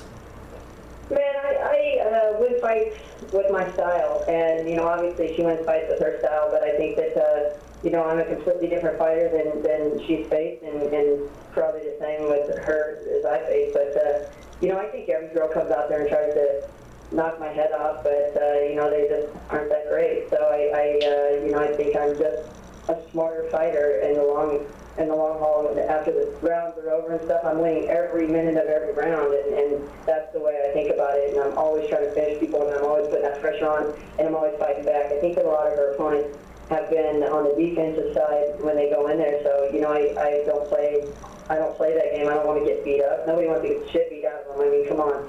I don't go in there to get punched on, and then maybe I'll punch you a couple times. That's just not the type of fighter I am. But I don't know. I mean, we're fighting in 2 weeks, so there's really, she did block me on Twitter. Did you know that? I did not know that. That's bullshit. What's up with that? Over the weekend, there was somebody with a little fake account, and obviously I think it's her boyfriend, and people are like, no way, she hates Tony Ferguson, and he's friends with Tony Ferguson, or that counted. Well, no shit, it's a fake account, people. How stupid are you? You don't think that she speaks perfect English? So, this guy, whoever it is, just talks mad shit on every one of her opponents, and obviously I thought it was him, and I still think it's him, but anyway, she came on and said that ain't him, and he got super defensive on that as soon as I called him out, and then he started saying that I said all this other stuff, and I'm like, well, where's the tweet that I said all this stuff? Like, show me what you're talking about, because they're nowhere. And then all of a sudden I realized that she blocked me, and it is what it is. I don't give a shit. I mean, we're fighting in 2 weeks, so I mean, it's whatever. So whatever, man. Tonya, the behind-the-scenes distractions like this with the Twitter and the blocking and all this kind of stuff, has that ever affected your performance, and how do you feel going into this fight with Cyborg? I think that people think it does. If you watch every time I fight, you got these circles coming on and talking shit to me and telling me all this stuff, and every time I'm going to lose, and I'm fighting the greatest fighter in the world, and I'm about to get my ass kicked every single fight, and I think people are so dumb, and they believe all this hype, and they see a pretty girl, and they think that, oh, she got some Muay Thai, she's going to kick Tonya Evinger's ass. Well, man, I just want them to know that I sacrificed the look of this body for performance. That's why I look this way. Whatever, man. I don't feel muscle like them, but I guarantee I'm just as strong or stronger than most of the girls out there. So, I don't know. No, it doesn't bother me at all. It kind of keeps me entertained and distracts me. And so people get on there and be like, hey, shouldn't you be training? Shouldn't you be focusing on this? Well, why don't you shut the hell up? I don't train 24 hours a day, obviously, and I'm not a punk, man. I'm not going to sit here and let somebody badmouth me online without saying something back. I don't give a shit if they all jump on me afterwards and call me all these disgusting names. I'm still not going to let you say something without saying something back. That's just how I am. That's what I love about you. Whatever. The fight's at 145. What do you walk around at? I walk around at 165. Okay, good. Okay, so it's actually better for you at 45. Yeah, I mean, I was already on my way down for the Invicta fights anyway, and I kind of got down to about 65, and then they called me about this fight, and I've already been training in training camp hard, so my coach is like, put some weight back on, but it just doesn't happen when you're training so hard, so I just kind of wrote it out, and I just been hanging out at 55 and trying to hold this 10 pounds on, I just cut this last 10 pounds this last week, and I'll be good. Now, I've met 3 of your girlfriends before. I met, obviously, Michelle Old. We're not going to talk about her. But then I met that little Mexican girl that came up to me in Vegas that was like, hey, I'm Tonya's old girlfriend. I'm like, oh, yeah. And then I met the model that you picked up on Tinder or Grindr that you came into. No, I didn't pick her up on anything. I met her at a gay bar. Oh, yeah, that girl. Don't meet people online, guys, just so you know. Okay. You don't have to meet these girls online. I'm way better looking in person. You're a very good looking girl. Especially if you put makeup on and actually look like a girl. Okay, but I'm saying, yeah. so you are a very attractive girl. You got those freckles and those eyes, and when you actually get done up, I'm like, damn, if only she liked. Anyway, so any girlfriends now? Dating anybody? No. I have kind of told myself a while back when I was fighting for Invicta that I'm not gonna freaking have any freaking girlfriends, because obviously then that's on my brain instead of fighting, and I don't like any distractions. So I don't like drama. I don't like to answer to anybody, and obviously girls need a lot of attention, and I don't want to give them a lot of attention. I want to focus on my career and my freedom. So you haven't. So just do what I do. So you haven't been laid in how long? Have I not had a girlfriend? No. When was the last time you got laid? What was it, how long has it been? Oh, I'm not saying I don't have. I'm not saying I don't date girls. Okay. They aren't my girlfriend. Oh, okay. So you're still getting your thing on, right? You're still hooking up. Yeah. It's still, all right. Yeah, come on. I gotta make sure. Now is everybody now? Are you working at all construction? No, I haven't been working for a little bit since I took that Invicta fight. I stopped, and every fight I just try to take off and focus on fighting. I'm gonna make a payday, so I don't need to work during that time. And then I blow my whole wallet in my savings account for my training camp, and then I turn around and fight and make a little more. Good. I'm so happy for you. I mean, I am so rooting for you, Tonya. I think you can do it. Honestly, people are like, you're crazy. I'm like, no. Tonya has the style and the grit, and I just feel like you can break her. Nobody's ever stood up to her. It's like the bully that no one stands up to. But I feel like you can stand up to the bully. I think that she is that, and I think that people are so intimidated, and when they first go in there, man, and they're victims. They're victims right off the bat. And I'm sorry, but I cannot let somebody beat the shit out of me. I'm going to fight back. It's crazy. Now, Steve, what would you tell Tonya if you were in her corner? I would say be sure that when you do the post-fight interview that you call out somebody or do something spectacular and make people remember you, because that's your moment. The fight itself, we know what you need to do. You need to get into the clinch, you need to tangle her up and get your arms around her neck. But that post-fight interview is where you get paid, Tonya. Yeah. You know what I mean? Okay. Yeah. All right, now, in Invicta, you used to make out with the girl who was talking to you. Are you going to try that with Rogan? What she told? Hell no. I obviously don't kiss guys, so they're all safe in the UFC. But obviously, if them girls want to make out afterwards, I'm available. I'm single. You've never kissed a guy in your life? Yeah, and obviously I didn't like it. I'm super gay now. Disgusted. Hey, so I went on Twitter yesterday, the day before, and I said, that's it, starting over on Facebook, I'm deleting all the dudes, and I'm only adding the ladies, because I don't like come it. on! And I seriously had so many dudes, like, fine, we won't follow you, we just won't watch you, I used to be a fan, blah, blah, blah, and I was like, well, then delete yourself, bro, don't follow me. And we're talking about Twitter, I'm talking about Facebook, but this is on Twitter when people are saying it, and he's like, already done. Guys are so ridiculous. Yeah, get the hell off my Facebook so that I can add more girls. Oh, like, come what is on. wrong with you? Yeah, but You're so stupid, I have no sense of humor. You're so funny. Now, are your parents, have they finally come to terms that you're a lesbian, or are they still waiting for you to go back to guys? Well, my brother says my mom keeps talking about maybe someday, but I think she's hitting that T pipe a little too hard, because it ain't gonna happen. There's no way I want to go back and ever kiss a dude again. It wasn't fun the first time. I know it ain't gonna be. Wait, how old were you? I'm older. How old were you when you kissed this dude? When was the last time I kissed a dude? Shoot. Well, there was this one time in college where I was super drunk, and I only kissed the dude so I could kiss his girlfriend. But, I mean, that's like a sacrifice that I was willing to take. You know what I mean? The girl was super hot. Did it work? It was just one of the things. Did it work? Yeah, it worked. Yeah, it worked. So you kissed the guy, and then he was like, you can kiss my girlfriend now? Well, I was trying to kiss her, but he was a little uptight, so we had to, like, negotiate this. That's hilarious. How many girls have you turned? I date pretty much all straight girls. It's weird. Like, they're always straight when I meet them. And then, yeah, I don't know. I like the challenge, man. Jesus. Them gay girls are just not as fun. You're never meeting my wife. My wife is not going. My wife's going nowhere near you. I do not need her. Straight girls love me, and moms love me. I'm waiting to pull that little hat trick. Get a mom and a daughter, obviously not at the same time, because that'd be gross, but I'm trying to get a hat trick going on here. Have you hooked up a lot of girls that have kids? That have kids, yes. All right. And the kids usually like you? I mean, if I was a kid and you were my new dad, I'd be thrilled. I'd be like, my dad, you'd like fight. Yeah, because I would beat up their dad. That's it. Hey, so I was at Invicta this weekend, and Laura Sanko, that girl I kissed on Invicta, she was having a birthday party for her son, and obviously I'm good friends with her and her husband. They didn't press charges, so we became friends. I'm just kidding. I was friends with them before that. But so they invite invite me and the ring girls to go over to their house for a birthday party. So me and the ring girls and my coach Duber over there and stuff. And I was like, well, it's about time for me to meet your son. He's got to meet who his new daddy is. Oh, like, it was super funny. That's hilarious. He's got a good sense of humor, you know what I mean? But, yeah, he had to meet me. I mean, it's just about time. All right, so who are the top 3 girls at 135 and 115 that you'd like to date? Oh, shit. Or even just hook up with it. You don't have to date them. Just like top 3 girls. All right, Paige Van Zandt, 15.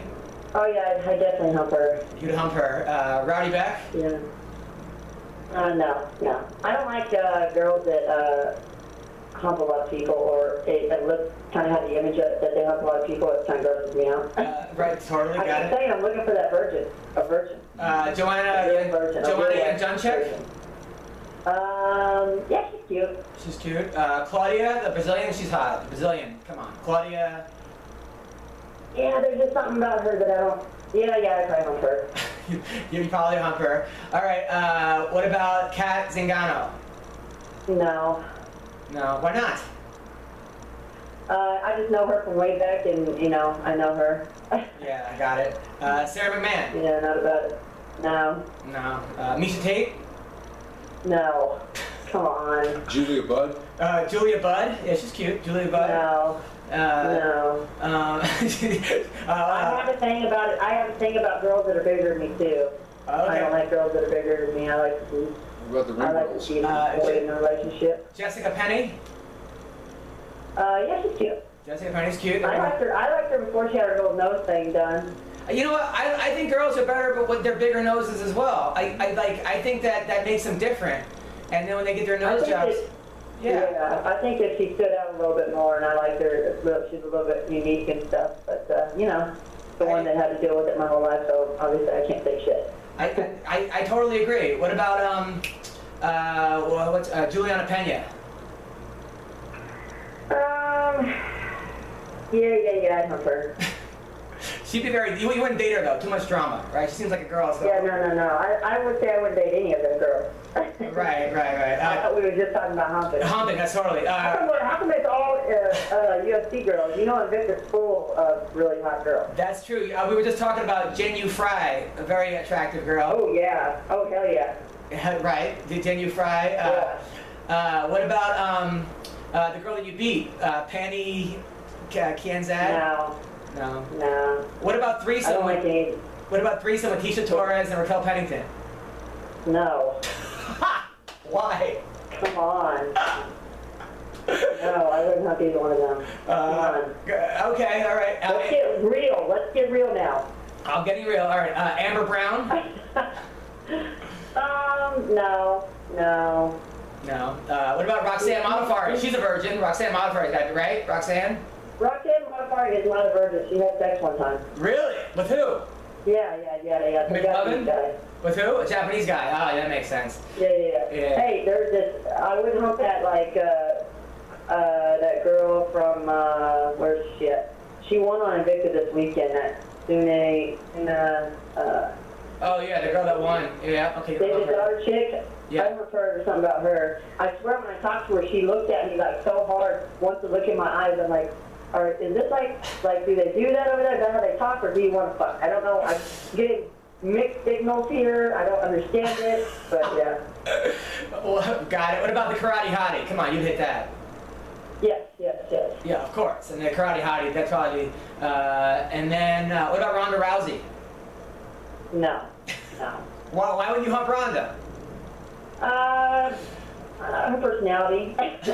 Yeah. A lot of them girls are actually questionable because of their personality. I like sweet girls, man. I like really sweet, innocent kind of girls. Sometimes they're looking really fine, but their personality is just a complete turn off. What about Jessica Eye? People. Jessica who? Jessica, yeah. Yeah, I'd probably hump her. Aspen Ladd? No. Oh, the girl who came to my show that trains over, there was a girl that came to my show that is in the UFC, the girl that lost to what's her name? The girl that, on the Ultimate Fighter, the black girl, who's a really good striker, she lost to her. Who's she lost to Angela Hill. Angela Hill. Yeah, the girl that she beat is really hot. She's super hot. You know what I'm talking about? She was in Invicta. She just fought her on UFC. Yeah. You would like her. You would definitely like her. I'm gonna find her name right now. She's got. I probably hunt both the Mexican girls too, Aldana and Grosso. Oh yeah, those. Both them. Ashley Yoder. Oh, yeah. I don't like her personality too much, but I don't know her that well. I just think she's kind of cocky, but I don't know her, so I guess I can't even make that judgment. Well, of course. What about what's her name? The girl, the girl who's always naked. Who fought the girl that shit herself? That should be. Please, like, that affects a lot of people. Right. Okay. You're tough. You gotta have a hot girl who doesn't put out. Basically, is what you're looking for. Yeah, that's what I want. A hot girl who doesn't put out. That's exactly what I want. That's hard. There's not that many of them. Yeah, I know. Oh, yeah. I know. That's a single. Yeah. I'm holding out for the best deal. What about Beth Kahea? No. Why? She's got a nice butt. Nice butt. She's disgusting. She probably has a disease. She's probably got a disease. This is the best. She's the best. Isn't this girl the best? Tonya, how could I love Tonya? The most honest human being I ever met in my entire life. Tonya, you are awesome. Seriously. Yeah, absolutely. I know, and it's truthful to a fault, man. Yes. Honest to a fault. That's why people are like, I hate that. It's like I have lots of haters, and probably half the girls are going to hate me because of it. Either because I want to fuck up or I don't. Now, I gotta ask, because I don't know much about lesbian sex other than stuff I've seen on the internet.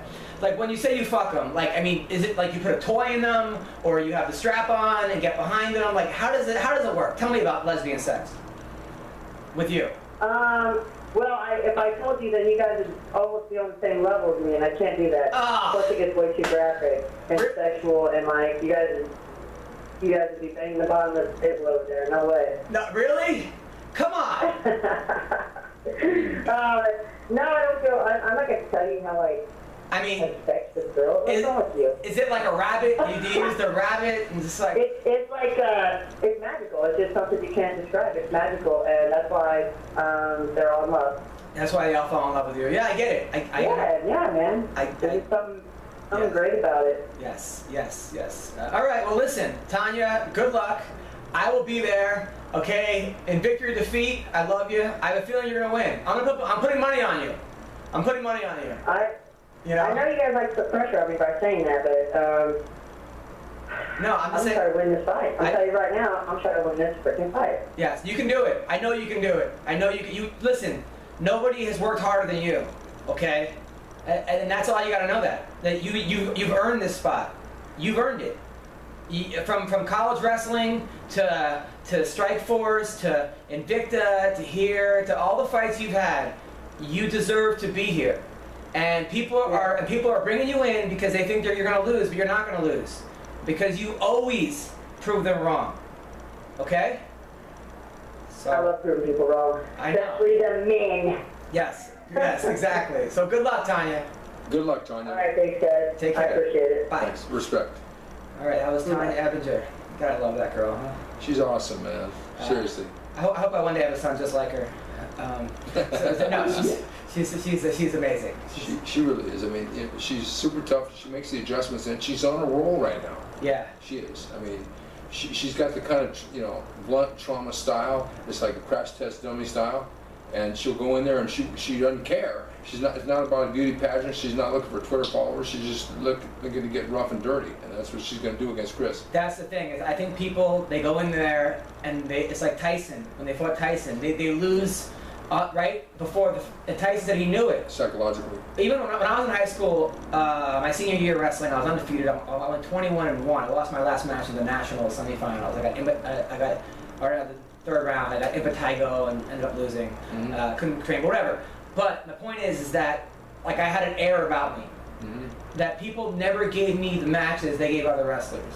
Because they lost before they got me. And that was a very small thing. Times that by 1,000 and you've got what it's like fighting Cyborg or fighting Tyson and fighting these bullies. And and these people they fall apart.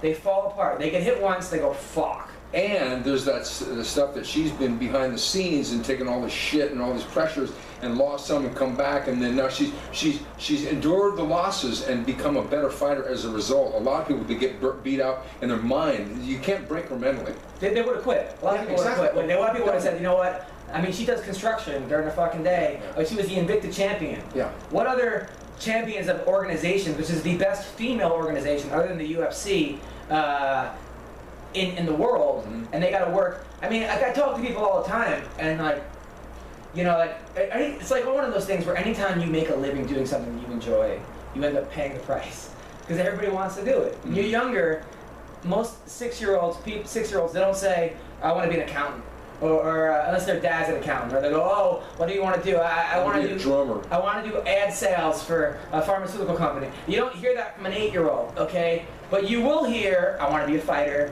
I want to be a musician. I want to be an actor.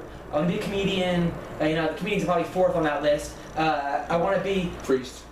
Priest. Whatever you want to. So anytime you do one of those jobs that everybody wants to do, you pay the price of struggling. Most people. You know, you have the Drew Barrymores and people that are sort of born into it, and she has struggled in her own way. But you have those people that, you know, they get lucky. You know, they get.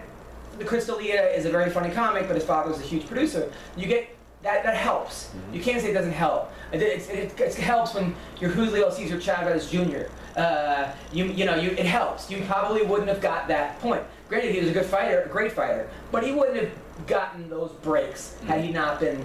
You know, it helps. So what I'm trying to say is, when you have that kind of dream job that people would pay to do, you're going to struggle, and sometimes you struggle to the extent of, fuck, you're the champion and you're doing construction. Like I talked to Timothy Johnson, who's like the 12th ranked heavyweight in the UFC, and he drives Uber and he works at a strip club as a bouncer. He's got 2 jobs, and he's ranked number 11 in the world in the most popular division, quote unquote, as the heavyweight. When you're usually the heavyweight, I mean, Stipe Miocic is the heavyweight champion of the UFC, and he is still a firefighter. You cannot tell me there's any other sport other than like darts or I don't know another sport. If you're the best golfer in the world, you don't have time to be a paramedic / firefighter, Uber driver. If you're in the NBA and you're Adam, whatever the fuck that kid played for Xavier, Adam, I forgot his last name. But he was on the Lakers, and he never played. But he still got $20 million. The funny thing is as soon as they have to give up their jobs so they can train full time, they'll probably start losing. That's what he said. That's right? That's what he said. He said he lost when he gave up his job. Yeah, because, you know, Stipe, you know, as soon as he gives up his firefighting job, he's probably lost. But he's got a big fight coming up. Who's Stipe fighting? Kane. Again? Yeah. Oh, when's that coming? I just read about it. It's going to come again. But I think that's the logical move for the heavyweight division. Yeah. Because who else is it going to be? Stipe is one of those guys where he's almost a perfect fighter. Yeah. Where he's amazing. I wouldn't say he's the best at everything, but he's incredible at everything. And that is why he's so hard to beat. He was a college wrestler. He was I think a Golden Glove boxer. He's got good grappling. He wasn't the national champion wrestler. He wasn't an Abu Dhabi winner. He's not Verdun. That's always a kiss of death. When you're a world kickboxing champion or you know, Abu Dhabi champion or something, most of those don't rise up. You know, I'm talking about in the competitive day of 2017, you know, going into 2018 mixed martial arts. That's almost a kiss of death to where you get too much ego to where you can't unlearn that stuff to go back into the gym and learn to piece all the things together. Like Maya. Yeah. But Damian Maya that's one guy that's an exception. And he also got knocked out by Mark Ward and got humbled and before his way back. But he's got a strong mind to come back. And now he's in the fight with Woodley, and that's going to be a good fight. Yeah. That's on that card also. Yeah, that card is going to be sick. I think Woodley, for some reason, knocks him out in the second round. As soon as Woodley touches you, catches you anywhere around the noggin, man, you're done. But Woodley seems to like, the guys that he struggles the most are the guys that can hurt him on the feet.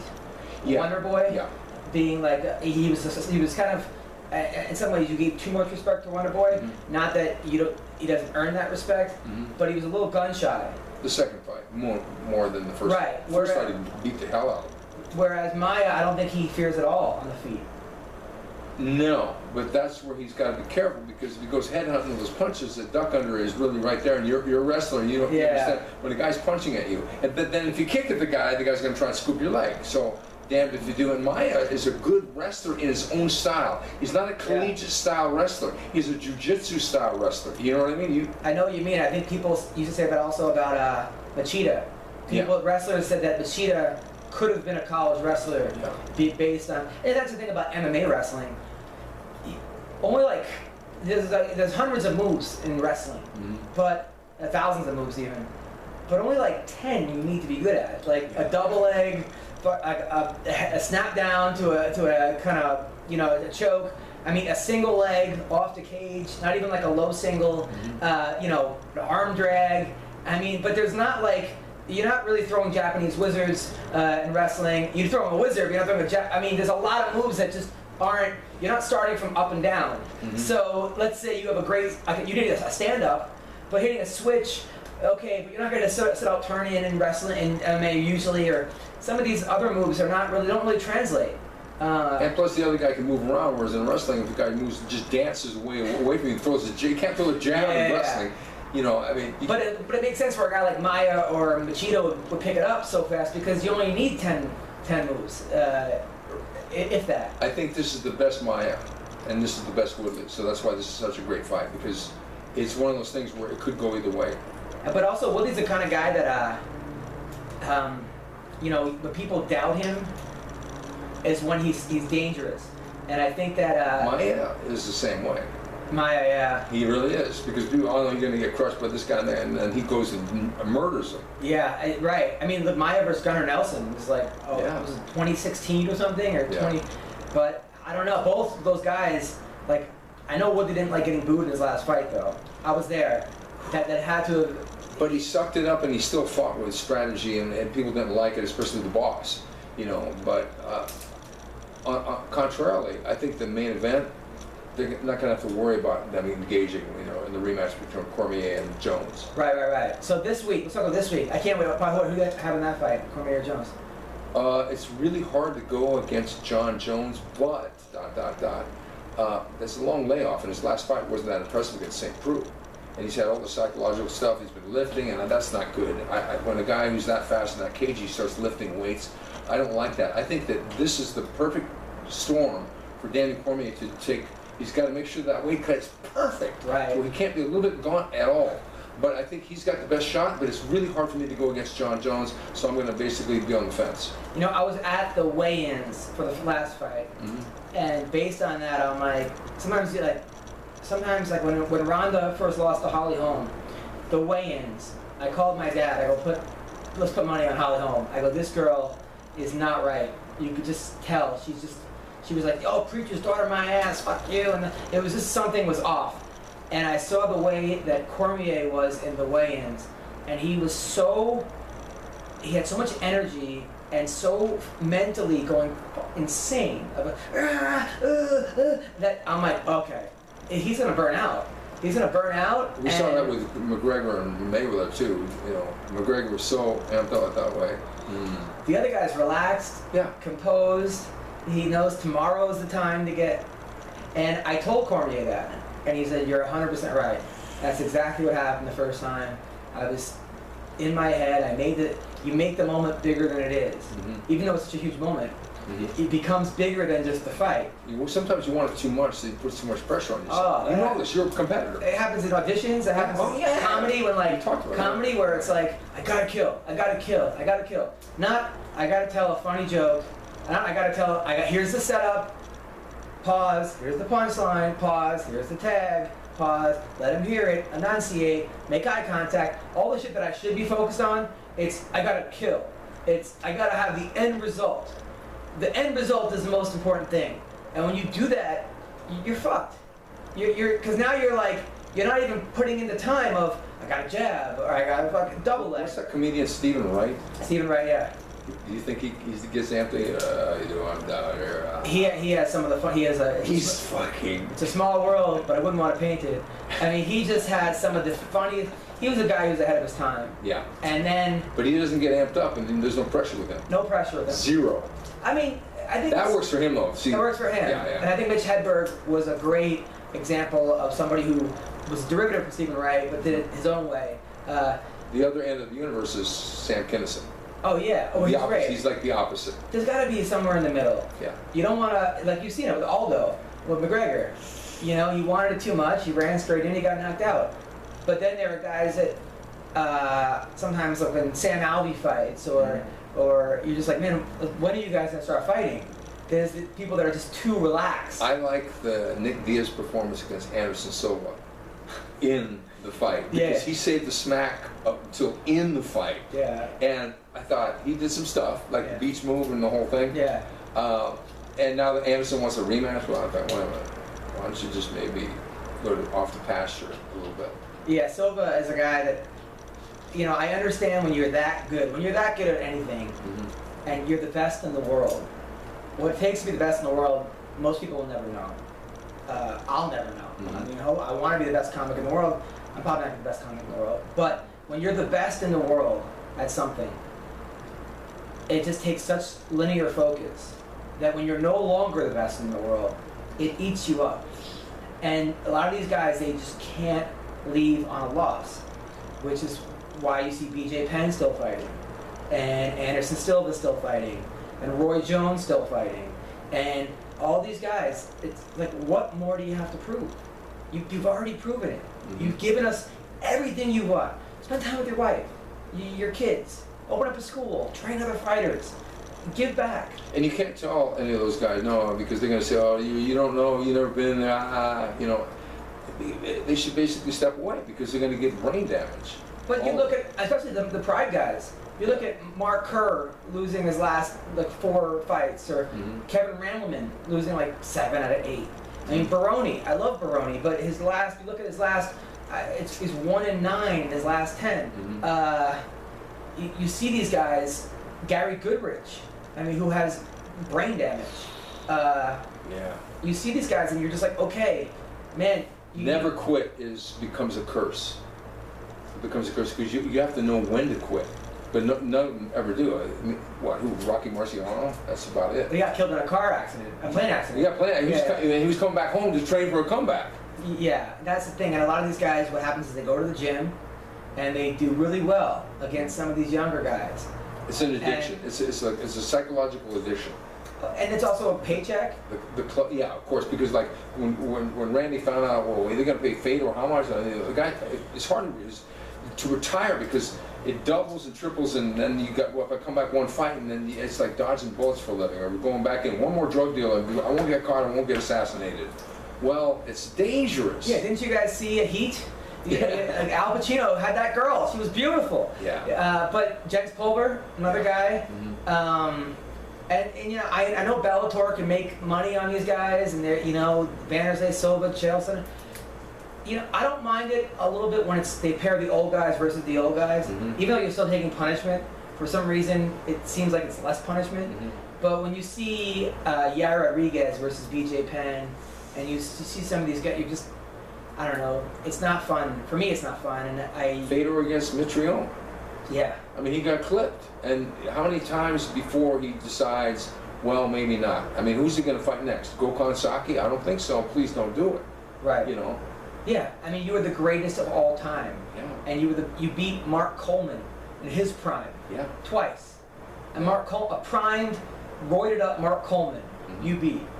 Well, he beat Nogueira when Nogueira was the #1 fighter. People forget that because they've seen Nogueira lose all these fights, you know, currently. Other guys. Nogueira was the king. He was the Pride champion. He was beat everywhere. Sammy Shoak, Mark Coleman, you know, and then when Fedor beat him in his guard, that was a big deal. That was like Ali Frazier 3.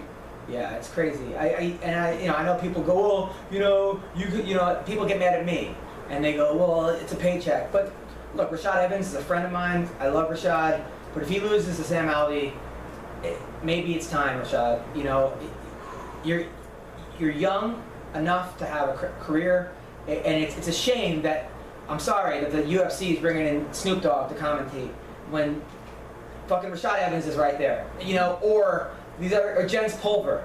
You tell me I would listen to, or Don Fry, or or Dan Severn, or you, or a lot of these guys that I would be like, okay, you tell me if Don Fry or any of these guys, if fucking Tank Abbott, fucking roll him out there and have him fucking, I would love to hear Tank Abbott talk fighting.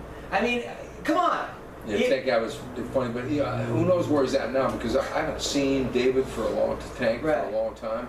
But you know, that's a wear and tear lifestyle, that much alcohol consumption. Oh, yeah. It is. Maybe Tank Abbott not the best guy, but Guy Metzger. There's a lot of guys out there. Guy. I'd love to work with Guy. There's a lot of guys I'd like to work with in a booth. You mentioned Eva Edwards. I'm so glad he's getting some play on Fox, and now he's doing some commentary with. And the nicest guy in the world. Great guy, classy guy, knows every damn thing, and he's a very progressive guy and a creative guy too. A lot of people know how to call the nuts and bolts and repeat what everybody else knows, but to be creative, that's gets into the commentating. That's a whole. Fox. Chris Weidman's taking on Kelvin Gastelum. If you would have told me 4 years ago that Chris Weidman was taking on Kelvin Gastelum in a main event, and Kelvin, more people were picking Kelvin, I'd be like, what? You're out of your Chris Weidman, who just beat Anderson Silva twice and beat Vitor Belfort and all. You're out of your mind. But right now, it's hard to pick against Kelvin. Yeah. Chris has lost his last 3 fights. He didn't look good against Mousasi his last fight. And he looked okay until but he took him down 90 times and couldn't finish him. I think Chris is a black belt in jiu-jitsu and an amazing wrestler, a 4-time All-American. Kelvin is a gamer. Everybody says they train with Kelvin. He looks terrible in practice, but he goes out there and he puts it on. Now, the thing is, I mean, Mike Dolce said that Kelvin could be 155. He's fighting now at 185. Is this a situation where, I know Kelvin beat Tim Kennedy, I know he beat Vitor Belfort, who's a shell of the Vitor Belfort we've seen, but is this a situation where it's a good big guy versus a good smaller guy?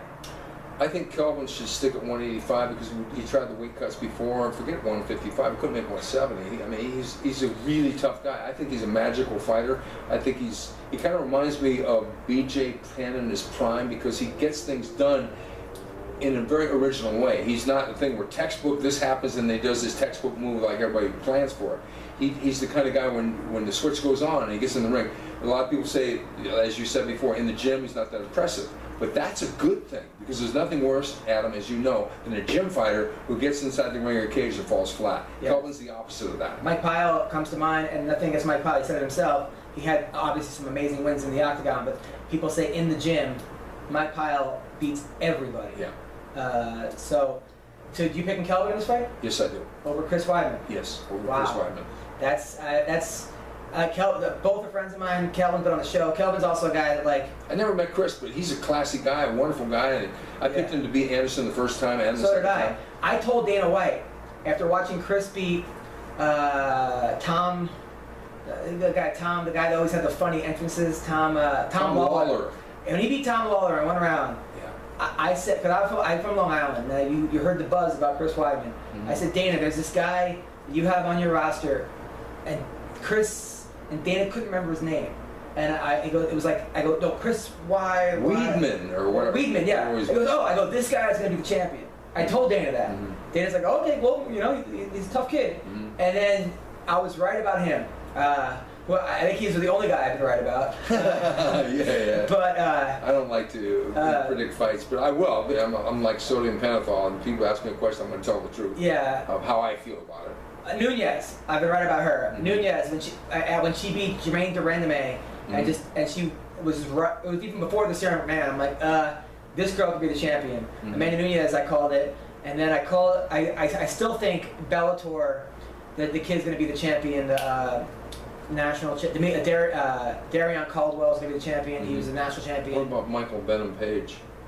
I think he hasn't faced a wrestler yet. Not faced a wrestler yet. Yeah. I mean, and I understand what they're doing, but you know, but it's eventually you can't stack the deck.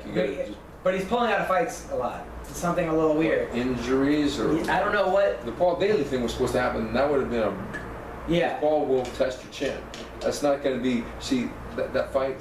man, Paul Daly, he's still got to work on his wrestling, man. McDonald took him to school.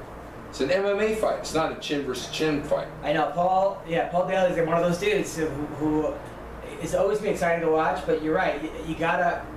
I don't know why Paul Daly does not go to a wrestling gym and just say, you know what, beat me up every day. It's hard to do that slap dash, quick fix type training. You've got to basically have that in your program all the way, or you don't. Jackson Winklejohn, aka Matt Hume, these people have everything. They got everything, and they bring in people the same. It's not like they know all the answers. Matt Hume actually does, but you know, a lot of those people bring in wrestling specialists all the time, the Kenny Johnsons or whoever it is, to really tune you up on a constant basis. But they don't bring it in last minute for 3 weeks. I don't think those specialists are the answer. I think training with college wrestlers or training with guys like the Colby Covingtons and the wrestlers. And well, look at the champions about how they train and who they train with. The champions. I'm not talking about the other cattle. I mean the champions, like John Jones, for instance, the greatest fighter, right? I think he's the greatest fighter in MMA. I mean, he's got the same program, the same hierarchy that they bring in. And they bring in certain guys, but they have the same brain trust that handles him the whole time. He's not jumping over here and by himself and training with some wrestlers. That's you're right. That doesn't work. You're right. That doesn't work. But the only thing Paul Daly would benefit from. He needs it, but he needs it on a consistent basis, not the quick fix training. Yeah, no, it's not going to work. I knew a guy that got called up to the UFC, and his coach called me. He's like, "Hey, he's got a fight in a week against a wrestler. Can you give me Bubba Jenkins' number?" And I'm like, "A week?" Like, yeah, see, that quick fix stuff doesn't work. Otherwise, Hector Camacho would have beaten Chavez. Phil Baroni would have been the greatest of all time. I mean, when these guys jump from place to place to place, all over the place, they shortchange themselves. There's a lack of confidence in that. Right. Patrick Cummings versus Gian Vellante. I feel like this is the exact same fighter. These guys, they're both good wrestlers, both tough guys. Patrick Cummings, I remember him when he was in jail for stealing stuff with Eric Bradley at Penn State, going back to these guys went to, this Patrick Cummings guy was I think second in the country in nationals, and Bradley was third, and they went back to Penn State, they raided a bunch of dorm rooms, got arrested, spent a year in jail. Not the kind of jail he said that was like, wasn't Rikers, but it was like weekend jail, whatever. Totally derailed his career. I'm surprised Bellator didn't pick him up. Yeah, I know. But then he came back because he called out Cormier on short notice, and then got into the UFC. Cormier then knocked him out, but Cummings had a good career then. But Vellante is a guy who, he's in every fight until he gets knocked out. Tough guy. I think Cummings is going to win this fight, but it's a sort of the exact same fighter. That's a hard fight to pick, but you know you have to go with Cummings because he overcame that loss to Cormier, and he's done well since he's been in the big show. So he's not going to fold under pressure. But I think the winner of that fight is definitely going to be in the spiral known as rankings, and who knows what will happen with them as far as career. But yeah. And Thomas Almeida, who everybody was on the Almeida hype train until Colby Covington knocked him out, taking on Jimmy Rivera, who's a guy who just beat Uriah Faber. He's a guy that had no respect, but he was the favorite against Uriah Faber, and Faber was like third at the time, or fourth. And Uriah retired after that fight. No, he had one more fight against Brad Pickett right after that. Rivera's a grinder, and I think he beats Almeida. I think a lot of times these I wouldn't say any fighters, but a lot of Brazilian fighters, they have this ego about them. Machismo. And then you beat them once, and they fold. Yeah. It's tough to get over that because they pump themselves up so much with the machismo thing, and they do fall a long distance down because it's hard for them to come back. Like we mentioned Cummings earlier. Cummings came back after a big loss and then won. It takes a really strong guy to do that.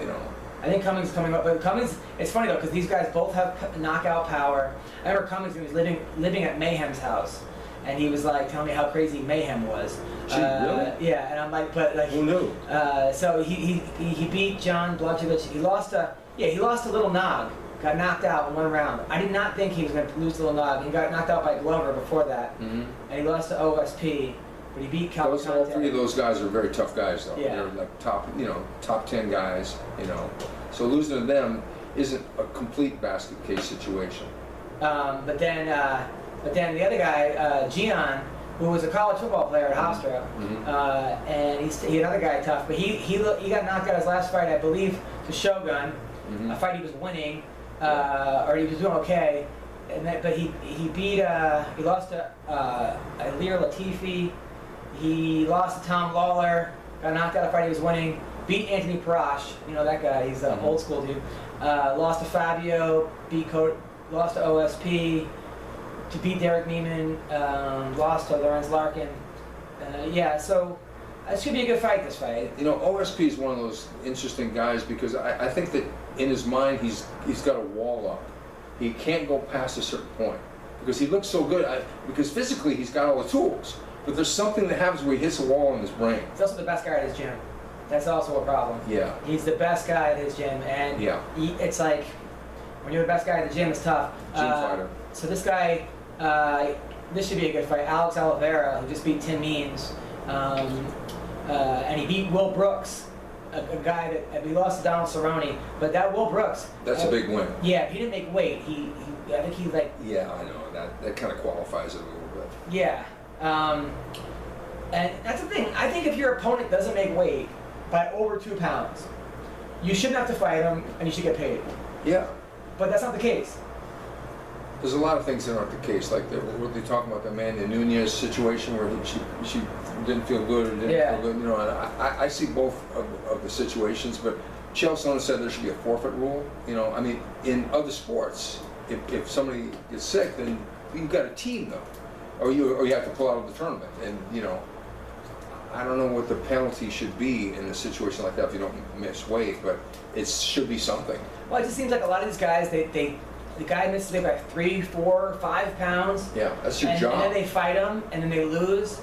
Yeah. And you know, me and you are guys that, oh yeah, he didn't make weight for that fight against Will Brooks, but other people are not gonna. They just see the L, and that's all they know. And your negotiating power's got to go down. Exactly.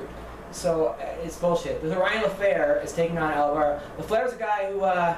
I think his one loss is to Damian Maia, who, like I said, there's no... It's like not a loss. I think that was in Brazil, too. Yeah. He went to Brazil, and he lost to Maia. And he didn't get stopped by Maia. It was a 25-minute fight. Wow. That's impressive. In Brazil. Yeah. So I'm going to pick Ryan LaFleur in this fight. He's a Long Island boy, and the fight's in Long Island. And you're not biased. Yeah, I'm completely biased. But I also think, you know, I think he's a guy that, you know, here's a guy who's 13-1 with a loss to Damian Maia, and he's on the prelims on Fox, and no one's talking about Ryan LaFleur. Is he good on the mic though? No. Remember I said to Tonya, I said, you said, what's your advice you give to Tonya? I didn't talk about the fight because we know what she needs to do. She needs to get the clinch, get the thing on the floor, and get her arms around Chris's neck. But this guy, I mean, these guys, they have to think. Don't be an impersonation of Conor McGregor, but you got to do something. Well, I know, like, a lot of times people say, look, you're from America, you hit the jackpot, it's the land of opportunity, it's the land of this and that. If Ryan LaFleur was from Poland, he'd be the fucking star of Poland. If he was from, you know, wherever, India, or if he was from Ireland, or he was from one of these countries, he'd be the talk of the town. The whole fucking country would be for him. Because he's from America, and... people just don't get it. We don't get excited for people that are 13-1 if they don't. There's nothing special about him because now everybody's a fighter. There's so many fight shows. Everybody's a damn fighter. So it's like when the Beatles first came to America. It was the only band like that. Yeah. And then when all of the other bands were like that, nobody cared anymore. Right. So yeah, do something fun, LaFleur. Jeremy Kennedy, who's talking a ton of shit to Team Alpha Male. He's 10-0. He's fighting Kyle Bochniak. I don't know who Kyle Bochniak is. I'm gonna look at him right now. He's 7-1. Nickname is Crash. He lost to Charles Rosa, who's a good fighter. But yeah, so this should be a good fight. Jeremy Kennedy's talking a lot of shit. I know but no one knows who he is. He's got like 1,000 followers, but he's in the right path. This guy, Brian Kelleher, I love him. They brought him in to lose last week, a couple weeks ago. I watched his fight. He beat Yuri Alcantara by submission in 1 round. Wow. And then afterwards went on the mic and said, Dana White, you fucking give me some of my bonus. This is bullshit. I took this fight on Nota. I like this kid Kelleher. He's good. And Tim Johnson, we were just talking about him. He's fighting Junior Albini. And Chris Wade, another Long Island kid, Frankie Perez. The undercard's good. So that's on Fox this week. Yeah, I want to see Al Quinta fight again. Just because of the interviews. Oh, yeah. Yeah, he's the best. Boo me, fucking boo you. That was, come on, that's one of the greatest moments ever. I told him he should have T-shirts say "Boo me, fucking boo you," and he would have sold a lot of them. And he didn't sell them. He's selling homes though. So was him and the other guy selling homes too. His buddy. That's the reality of the fighting game though. We're talking about Uber drivers and we're talking about guys that, firefighters and stuff like that. That's the reality of the game. And it's a high-risk situation. I'm not saying, don't do it. But I've actually told people to don't do it because they came to me, Stephen, I want to know how should I get in it? And I'll say, what you just told me, I'm going to say don't do it. And they go, what? What? They get angry. Yeah. Then go to a gym and prove it. Well, this mother came up to me after a show this week, and I had a shirt. She wanted to buy a shirt, and it said, always train like the challenger. That was the shirt. I bought it. It's a cool shirt. It's like it had boxing gloves. She's like, my kids wrestle. One of them wants to become a fighter. I go, well, how's he doing? She's like, well, he hasn't had any amateur fights, but he's training at an MMA gym in Florida. But he might go to and she's like, Rufus? I'm like, Rufus? Yeah, Rufus Sport. And he might go there. But I don't want him to go because I worked at the hotels and I see people with their eyes and this and that. And I don't want him to do it. As a mother, I don't want him to get into that. And I told her, I said, listen, here's the problem. Here's your dilemma. There's no dipping your toe into this sport. If he gives it 50%, he's gonna get killed. He's got to go all or nothing, and he's got to go to Rufus Sport or one of those gyms to actually see how good he is.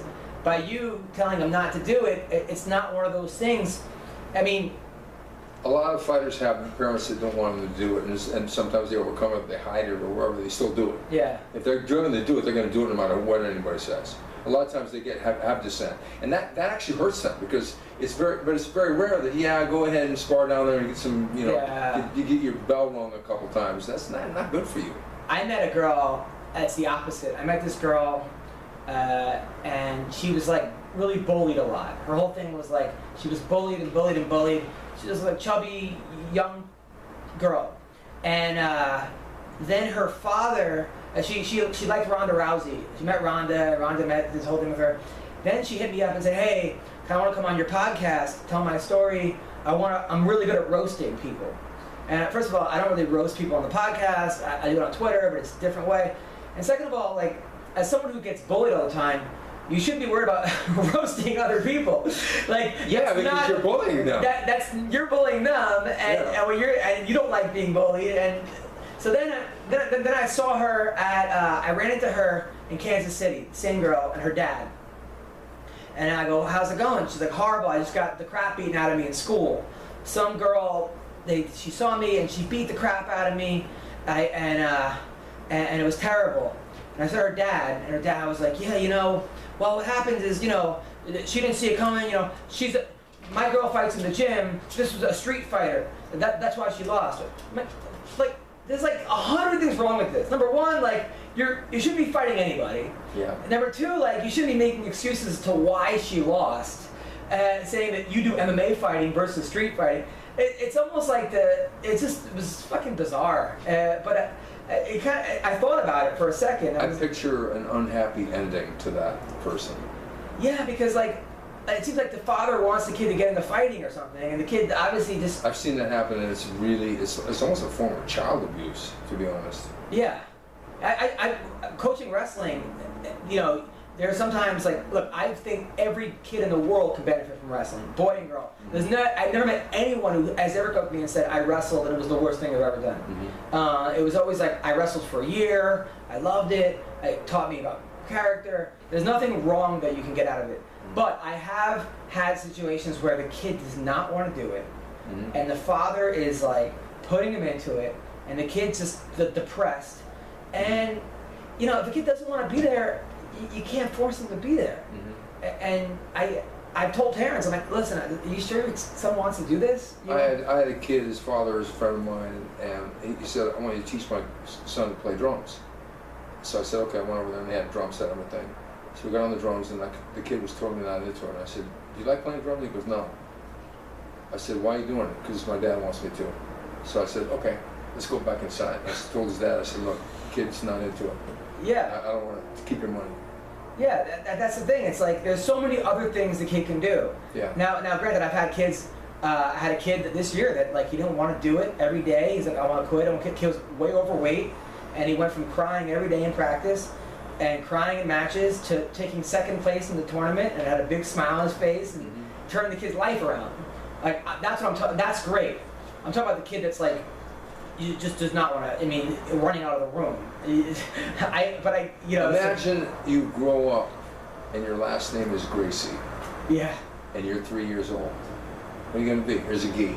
Yeah, right. You got no choice. Right. Think about it. There's that. There was a kid I was unrelated, but there was a kid one time. Me and Connor Hume were coaching, and they told us, hey, one of the kids in the team has autism. So there was one kid that stood out from everybody, always doing his own thing, running around, never listened, loud, real loud, and we were kind of going out of our way to like tiptoe around the kid, deal with him.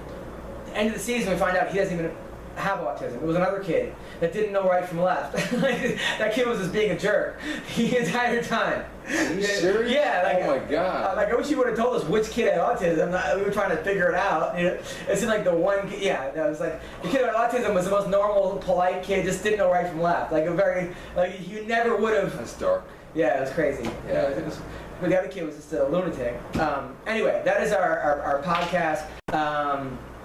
I'll be in Tucson this week, this Friday night, 2 shows, one at 7, one at 9 o'clock. I'm at the Dime Bar every Monday and Tuesday. And then I'm going to be in Seattle, trying to bring up my schedule right now. It's always great when the computer doesn't work. Here we go. There we go. It's finally working. I'm going to be in Seattle, Washington at the Angel of the Winds Casino. I'm going to China, if anybody's in China, but I doubt you guys are. But if you are, I'm going to Shanghai. Nice. Shanghai. I'm going to, you're in China? Yeah, I've been to Beijing, and I've never been to Hong Kong, though. Wow. Yeah, I'm going to Beijing as well. Beijing is a lot of smog. Wednesday, I'm in Cliffhanger Sports Bar and Restaurant in Linwood, Washington. Thursday, Angel of the Winds Casino. Friday, at I'm at the Warehouse in Washington. I'll find out where that is. I'm at Club Crow in Kashmere, Washington. September 9th. Iowa in Dubuque. Wednesday, September 13th. And then September 15th to the 16th at Penguins Comedy Club in Cedar Rapids. What do you got coming up? My band Snow, which is pure uncut rock, which features myself on drums, Doug Ellison on vocals, Tony Cavazzo on bass, and Carlos Cavazzo, formerly with Quiet Riot and Rat on guitar, has our double album coming out next Friday, July 21st. Find us on Facebook at facebook.com/pureuncutrock. The name of the band is Snow, and I've got 2 movies coming out. One's called Unlawful Justice, where I play a police detective, and it's a nice chunky little role. And then I play a boxing referee in a movie called Glass Jaw, kind of a catchy title, right? And then anybody in those movies that I've heard of? Who's in these movies? They're independent movies, so they don't have Justin Bieber or anybody. No, Justin. Oh, damn! I'm not seeing it. Justin Bieber's in it. Although I hear you're in it. That's all that matters. I hear that Justin Bieber's doing the remake of The Godfather. So you're kidding. Yeah. Okay. All right. Go on. He's doing a Clockwork Orange, actually. Yeah, perfect. Amazing. Good. Okay. And then that's it. Just keep on rocking and rolling. You can find me. My name is Stephen Quadros, STEPHENQUADROS. And you can Google me and come after me or whatever you want to do. Nice, thank you. Now, thanks for being on the podcast. Now, if I want to see these movies, how do I see them? They're not released yet, so they're going to be coming out. You should go find me on Facebook, and I'll keep you posted. Cool. Well, it was an honor to have you, Tonya Evinger. Thanks for coming on the podcast. Can't wait to all these girls hear about who she wants to bang and who she doesn't want to bang. That was my favorite part of the show. Gives a whole different meaning for that one guy. I just want to bang. Yeah, exactly. I got it. Thank you, Steve. My pleasure. Thank you.